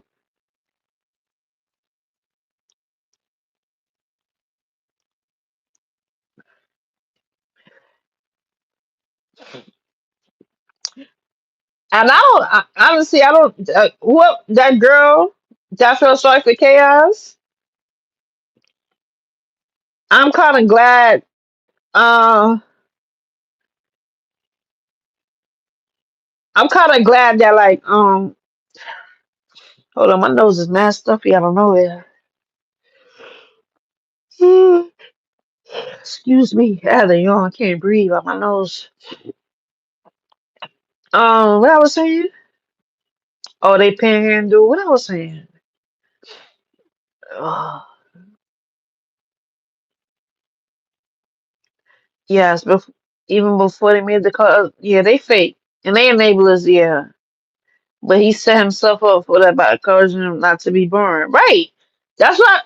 That's what I'm saying. Like you don't want them to be born, but you trying to beat us in the head like you're genuine, and they already exposed they wasn't being genuine, and then you still was like, yeah, you see, I can't make this up. Maybe you out of the loop on what they created, but you know they pulling you into storylines, dude. I asked him if he was face to face with Marcus, would he have said something about his son? Oh yeah, that nigga swear he that nigga sweet told Tony. I forgot. I heard her say something one day. Like I don't know. He was on there talking, and I'm like, nigga, you keep he keep talking like 1 minute is yeah, because I'm a child of God and I grew up in the church. It's like he'll talk 1 minute about this, but he like, and then he'll turn around and be a whole different person. And I'm in this and I'm that, and I'm not perfect. And I'm like, dude, you keep being a hypocrite. Nobody saying you perfect, dude, but you say you this and then you say you something else. Like what? What the hell? Like that's how I cannot listen to these people talk. I cannot. They play in the people's face. There was nothing spiritual about them. That lady said, "Y'all done calm down. Her fight because Marcus is the one taking care of her." So don't force her to say, "Yeah, she's a mammy, Mocha. She's a mammy." See, she's one of the women that believe that. Uh, a woman is submissive to a man. She's subservient to a man. Like that's her. She's a big old like a pygmisha.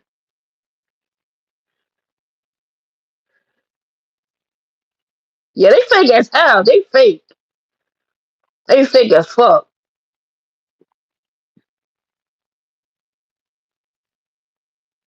That right, Mocha. Now that's what popped up in my head too. Maya's denying it, and my thing is I don't know.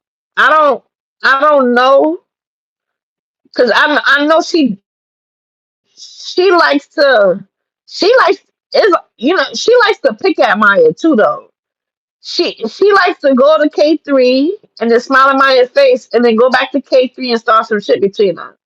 That's what she likes to do that to Maya a lot too. She likes to throw Maya's name and shit and have K3 mad at her and to start up some bullshit. That's her angle too. So with the Maya thing, I honestly don't believe it. And she denied it. I just didn't see it.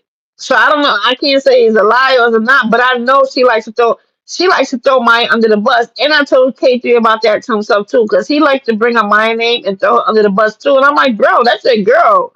Why you keep doing that to her? And you want somebody to respect you. Like the fuck? They do that weird shit. It's like they double team her, bro. That shit crazy to me.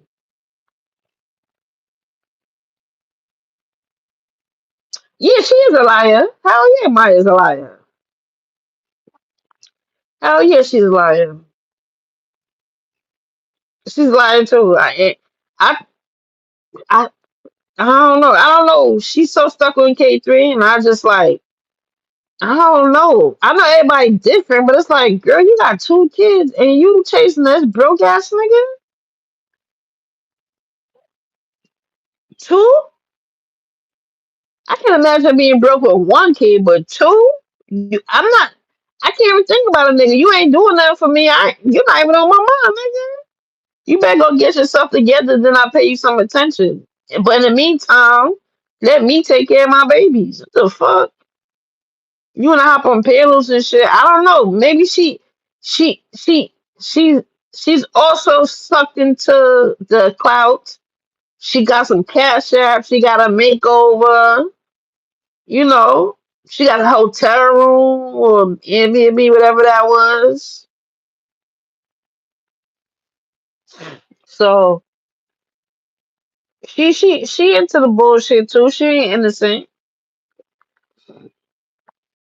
I did send her some information because you listen, y'all. I don't put. I'm not like Marcus. I don't knock down nobody's dreams.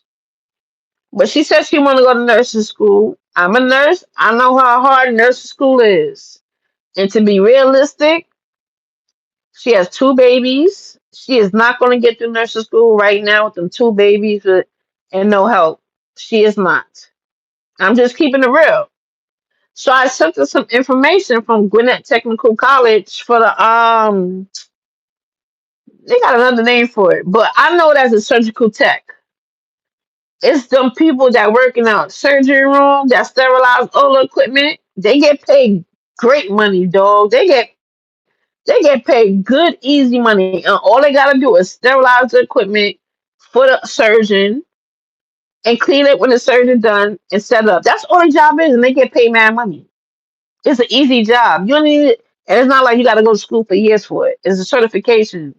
So I sent them the info for that. I said, listen, this is close to you. I'm going to technical college, and she can do it online. Most of it can be done online, I guess, except when she go do her clinicals. I said, once you start off with this program, at least you'll be making bread. And if you get a hospital job, they could pay for you to go to nursing school. That's an easy way to get into nurse school because you're already in the hospital. She'll probably be making too much money to even think about going to nursing school if she stay if she find a good surgical tech. Even they even travel for work. They pay them to travel all over too. So it's like nursing, but they get paid good money, bro. And it's not hard work. That's what I told her. I says less physical work. All you're doing is making sure the equipment is good. And then you count the equipment at the end of the surgery. You putting it back in. You sterilizing them. You setting them up again. That's all you gotta do, sis. That shit easy as hell.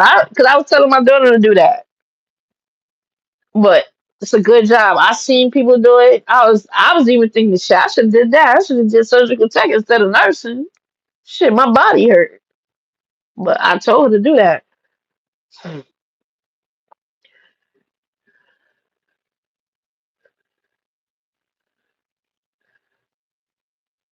She was also never pregnant and pulled a feisty. Yeah, I don't believe she was pregnant either. She had probably already settled with the insurance company. Wait, they all are lies led by the headline Marcus. That's what right. That's how I said this when they got into this whole character development thing, man, it became whack, it became messy. And that's what it is. Should have kept it at interviewers and pulling up on them to see their progress, not not intermixing with their daily affairs and their relationships and spicy content. Yeah, now it's getting too much. Even if you was gonna do the spicy content, should just kept it with them doing spicy content. Let it happen naturally. You understand? Now she walking around laying in bundles of 2.5. Yeah, she probably already settled with an insurance company. She was also never pregnant, pulled a feisty miscarriage, was dancing and shaking ass on YouTube. Yeah, I don't believe she was ever pregnant. Because they said it. I think in the video, what she said, yeah, Maya's 6 weeks pregnant. I said, how the fuck Maya know she's 6 weeks pregnant? The doctor she went to determine she was 6 weeks pregnant. I was laughing my ass off. I said, that girl ain't no fucking pregnant. Talking about 6 weeks pregnant. I was laughing I said, 6 weeks. How the fuck she know she's 6 weeks pregnant? What the fuck? When did she, that's a special diagnostic to determine 6 weeks. You know how early 6 week is? You got pregnant yesterday, sis, and you knew it, and you know it. So fuck. Yeah, MG. I hope she do take it. I be trying to tell people like, listen, work hard, work smarter, not harder. So if you can do the surgical tech, do it. They even got travel jobs too. They pay good money, and it's not a physical toll on your body at all.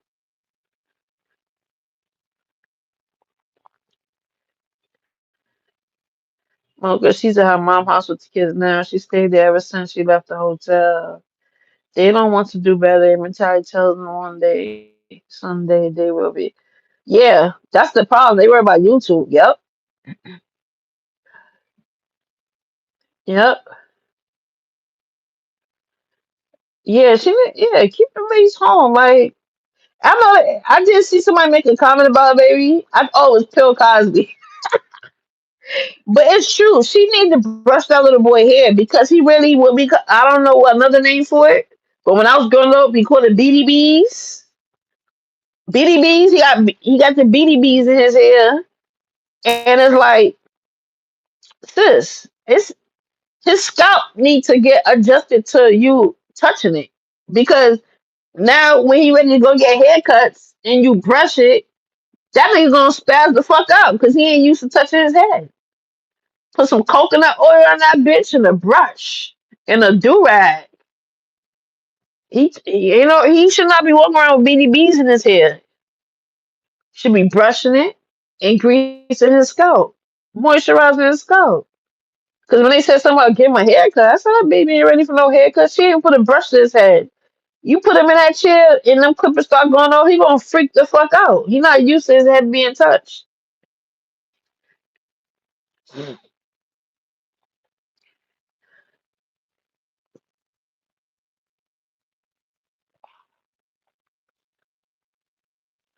There would be no reason for an ER to do a pregnancy test after a car accident.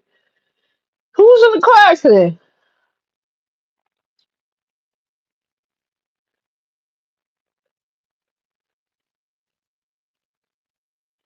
So where will his content go next? I don't know. At this point, I don't know because I do consider what some of CJ say. And like I said, I've seen a lot of people in to talk about him. They want him in jail. They want him to stop doing what he's doing. I, I don't get into it, but CJ have been saying it too. I do believe this part with CJ saying that a lot of people don't like him and don't respect him. And it's like now all this shit buzzing on the internet about you. It's only a matter of time. It's like the doors are closing in on him and he don't see it.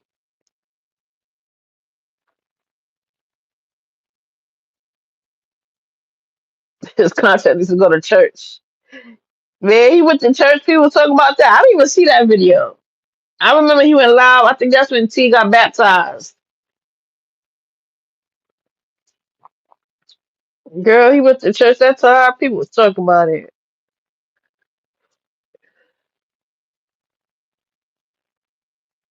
Her son was 8 or 9 weeks old at the time too. Damn, he's that fresh? Well, that's right. Yeah, 2 months. That's about 2 months. Yeah, Maya is very unemployed. Around her fucking little bum and all on camera with that little boy's head crying to be brushed and or cut. Yeah, yeah, yeah. Around here fucking a bum. Yeah. She's online. She all day all night with K3 job where K3 said he gonna have $1,000 by Friday, y'all. He said, watch, I'm gonna have $1,000 by Friday. That's what he said. I say, okay. I don't know who they planning to rob. You need grease and a do rag. Yep. Poor baby. Yeah, his head needs some love and care. Pie. He said he was working. He fronting. Because yesterday on live, he said he was gonna go to work today, which is yesterday he's like, I'm gonna work tomorrow. And then while he's on live, he tried to call whatever and say, oh, do you got a closer location than Buford or whatever? So I don't know what was said, but he said he was gonna work today and that he was gonna have $1,000 by Friday. That's what he said. Marcus can turn off all of this around. He just needs to take heed to all the warnings that's been laid in his life. Yeah, I agree. He can take this all around. It's like it just it's just fucking I'm fucking befuddled at the point at this idea that he gets so curious about people and then want to try them out. And it's just like, dude, just get you a freak. Just get you a freak, bro, and stick with that freak. Like, what the fuck? She's still young, right? You want a young girl? And that's what I'm saying. Sometimes these older niggas be wanting young girls, but you can't even keep up with her energy, but you want to be spreading all your energy around everywhere else. You nigga, you supposed to be smacking that down, making her tired, nigga. You out here. Oh man, I ain't gonna lie. I feel bad for because that's embarrassing as a woman. As a woman, you had this man baby, the son you always wanted. You going back and forth with him. Whenever you ain't feel him, you cut him off. But now you got a baby by him, and he's still doing this with a baby. And it's totally embarrassing. Me, even as a female, with all the pride I have, and I don't give a fuck about what nobody say. That's still embarrassing as fuck. As a woman, to know your man out here got that all that shit attached to his name, and all these girls attached to him physically. At that, that's fucking embarrassing as fuck. I don't care what nobody's saying. My claims she discovered the pregnancy because they tested her because she's in a car accident. Oh, that didn't make sense, right? He was talking about going to the church park. Like, oh God, he went to church and videoed the service and spent most of the time outside. Damn, what? You ever seen the church support your girl? The fuck? They were talking about it because the day he went to church was the day that he revealed he had plans for his website while in church. Oh wow! Oh shit!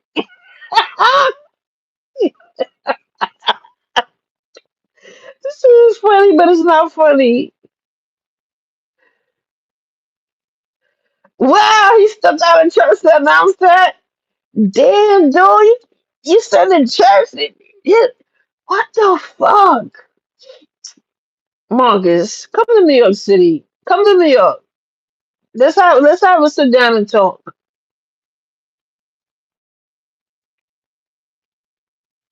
Let's go have a sit down and talk.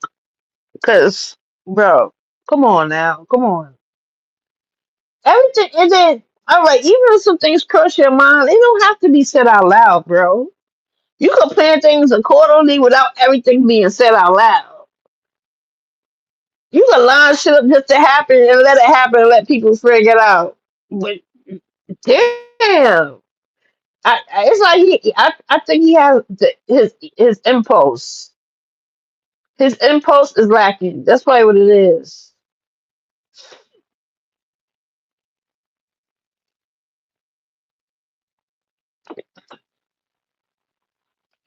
Yeah, Maya. Yeah, Maya. The other Maya, Demaya. Yeah, she got caught up real quick, but she saw for what it was real quick too. She caught on quick enough to say, you know what, fuck this. I ain't being caught up in this shit. You don't know that is Marcus' baby. Remember, Marcus used to bring young girls to his father for years before his father's death. Remember, T was Marcus' father caregiver. Yeah, but by the time, remember T was pregnant when the T got. Well, I don't know if you referring to the father or to somebody else, but the father died when T. Well, that's how he ended up getting T pregnant. He started messing with T at the time again. He was grieving his father. He said he got a blood test. Oh yeah, he just said he did paternity. That's another thing too. Like I'm not against paternity, right? The testing, but the way he be trying to tell everybody that test their baby is like, oh, you just never know. It's true, but everybody relationship ain't the same, bro. Everybody don't have this mistrust. Now, I agree if there's a little mistrust there, but he be like trying to promote like, oh, just off the floor, just to be sure. No, I don't know. I can't speak for nobody else, but the times I've been pregnant, I've never had a man question if he didn't believe it was somebody else. Like, and say, oh, you know what? I need a paternity test. Niggas like, all right, I'm ready. Like, I've never been through that personally, so I can't speak because I want to know how I would take that. Like, I can understand if it was somebody I was hooking up with, and I'm like, damn, y'all, I'm pregnant. And I don't know, I'm messing with other dudes too. Then that's different. I don't know, y'all, but I think he just need to stay out of people's relationship. You do you, let everybody do them.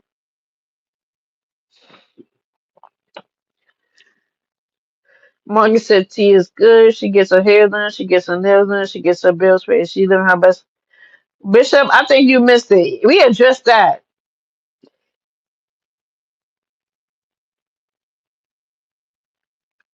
We addressed that because we already addressed that. We the consensus is T is doing her because she could get all that from him, but he since he's giving all that quality time, intimate time to all these other people out here. You think she's just staying home, being stuck on stupid, waiting for him whenever he ready to give us some attention in time? Yeah, okay.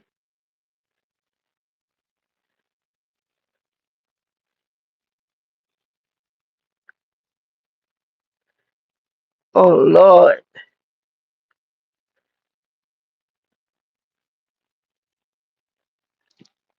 Yeah, the father was very. Remember when the father was declining, I was kind of shocked too because I'm like, your father's kind of young to be declining and shit. And remember, he fell out of bed, but he didn't want to go to the doctor. Then he finally went to the hospital when he fell in the house, and the mother couldn't handle it. And I'm like, I remember when his father declined. I'm like, your father kind of young to be declining like that. Like, what the fuck? So I don't know if he was able to make no baby. No baby. I don't even think he could stand up by himself.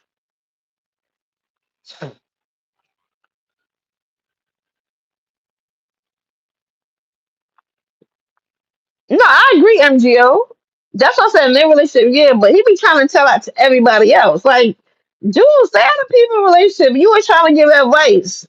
And my motto is, first of all, I don't take advice from strangers. I don't take advice from strangers. When it comes to relationship, I don't take relationship out, and I don't take relationship advice from people I don't see in no successful relationships either. And Marcus, if I knew Marcus in real life, he would be one of the people like, you cannot give me no advice because I ain't never seen no successful relationship that I want to be in. So why would I take advice from you? His advice is awful. He always think he got and it's not even just awful. It's childish, and it's just so. I be wondering like, is this a teenager or is this a grown man? But yeah, him and T situation. I'm not saying that's wrong. But one thing I know, because even when I lied to my baby father, I told him it wasn't his baby, and he just knew. I just didn't want to be with him no more, and he kept hounding me. I know that's my baby. I know it's my baby.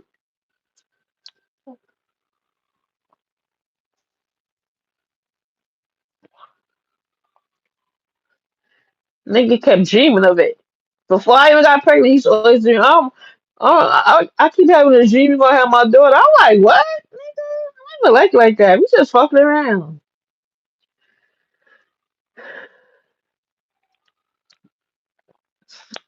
Yeah, that's another thing too. I told him that too.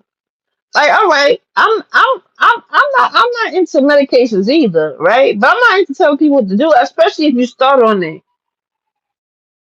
If you start on a medication, certain medication, you gotta titrate off of it. You can't just cold turkey. That affects your body and even worse when you go cold turkey. And then my thing is too, I be telling them, stop telling people what not to do if you don't have a better alternative to give them. So I can't say, oh, stop taking Seroquel because this and this and give you a long speech. Because if you got a diagnosed issue, all right, stop taking Seroquel and do what then? What you want him to do then? He already started taking it. What turn? You don't got no better alternative for him, so why would you tell him that?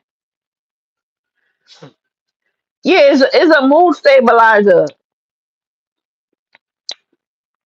They use it for bipolar people.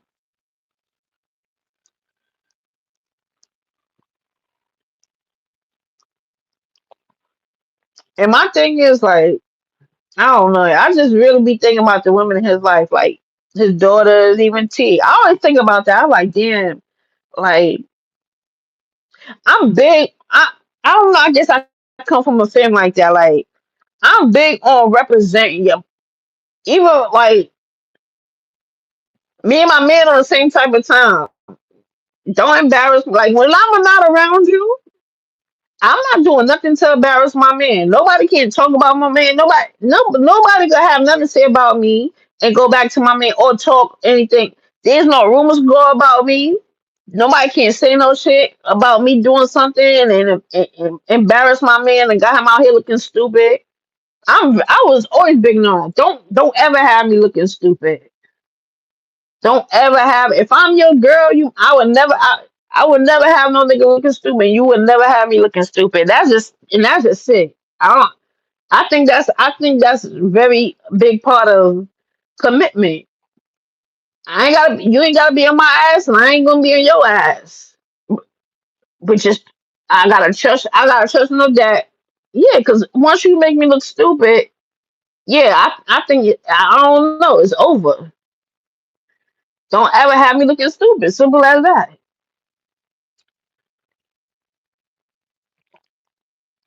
It's embarrassing. It's embarrassing.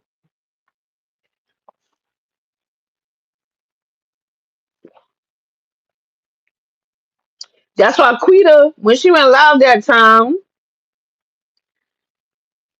that's why she was so comfortable talking shit about T. Y'all remember that? She was so comfortable talking shit about T. And that's what I'm saying. Like, dude, there's no way Quita should even have the gall or the bravery to speak about your girl. That's your girl. She's your queen and everything. That's why you don't mess with them type of bitches, bro.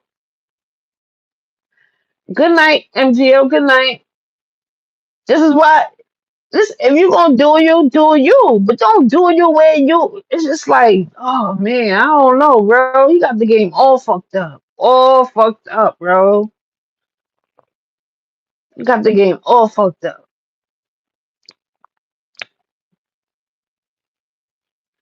You got the game all fucked up.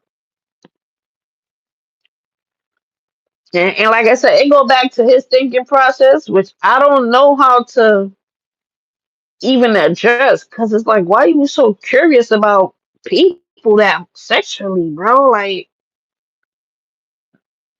so just thinking about them having a hole turn you on, like they ain't gotta have nothing else but a hole. That's what it seemed like.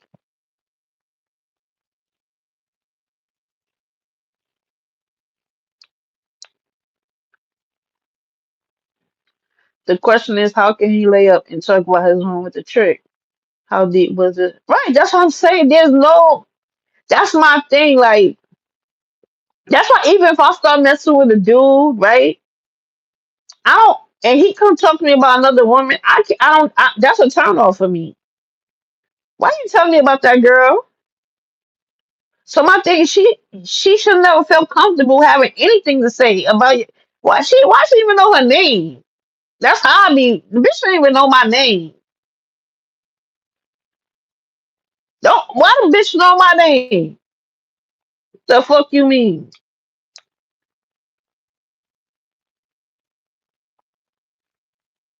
So yeah, it's like you talk and it's like all right, you say that shit queen, but you embarrassing her. Truthfully, bro.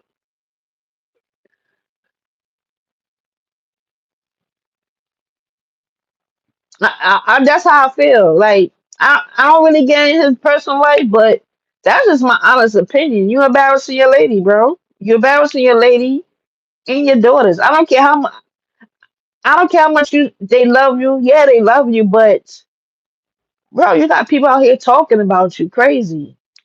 People saying things about you, and yeah, you grown, but it's still not. It's not a good look. It's not a good look because it's intertwining with your content in your situation versus their situation. It don't go. I don't care how much you put it. They human, yes, they human, but it just don't go. That's it. That's just the social. That's just the social aspect of it. It don't go. It don't go. It just don't go. It ain't fitting. That's why everybody got something to say about it. Cause it ain't fitting. That's exactly why little Mike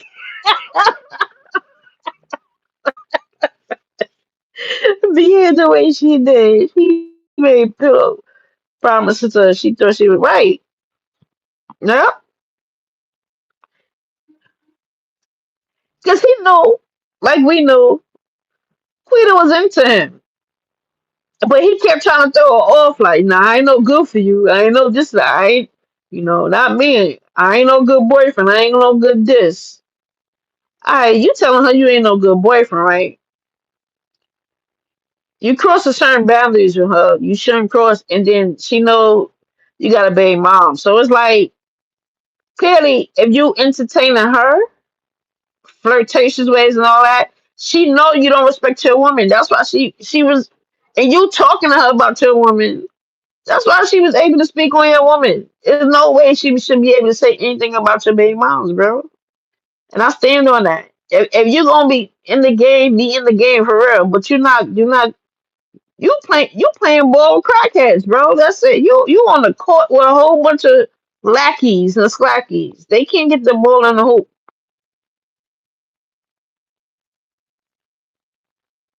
They can't. I, I, I can't imagine my nigga, right? And I know some bum bitch out there that be around there mentioning my name about my nigga. Are you crazy?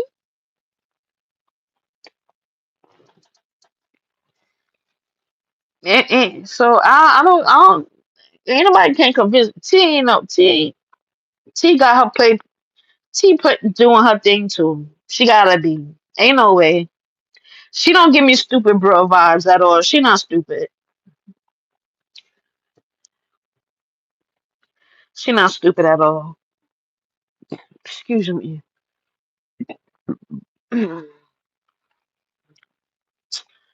Yeah, I don't know though. Like I don't know. I could say I feel for him. Not that I feel bad for him. I just feel like I feel bad that he allowed himself to go through the cycle. Like and it's like why? For what? Yeah, your content doing good, right? Okay. Your content could do good without you crossing them lines. Good night, Moke. I'm about to call it night too, girl. Yep, I'm about to call it night. I just got myself up. I'm about to go in my bedroom. Have a good night, y'all. Thank you, Mocha. Thank you, everybody who stopped through. Thank you, Pi, MGO, Golden, I'm about to call you Dominic. Oh my God. Damani, Bishop. Who else was in here? I'm sorry if I forgot your name. But I appreciate all y'all coming through. I didn't expect everybody to come through tonight because I was like, let me just go loud and get this off my chest. Because I've been watching so much. It's actually almost morning. Y'all have a good night. Whatever sleep y'all can get, and make sure you have a good day. Take care.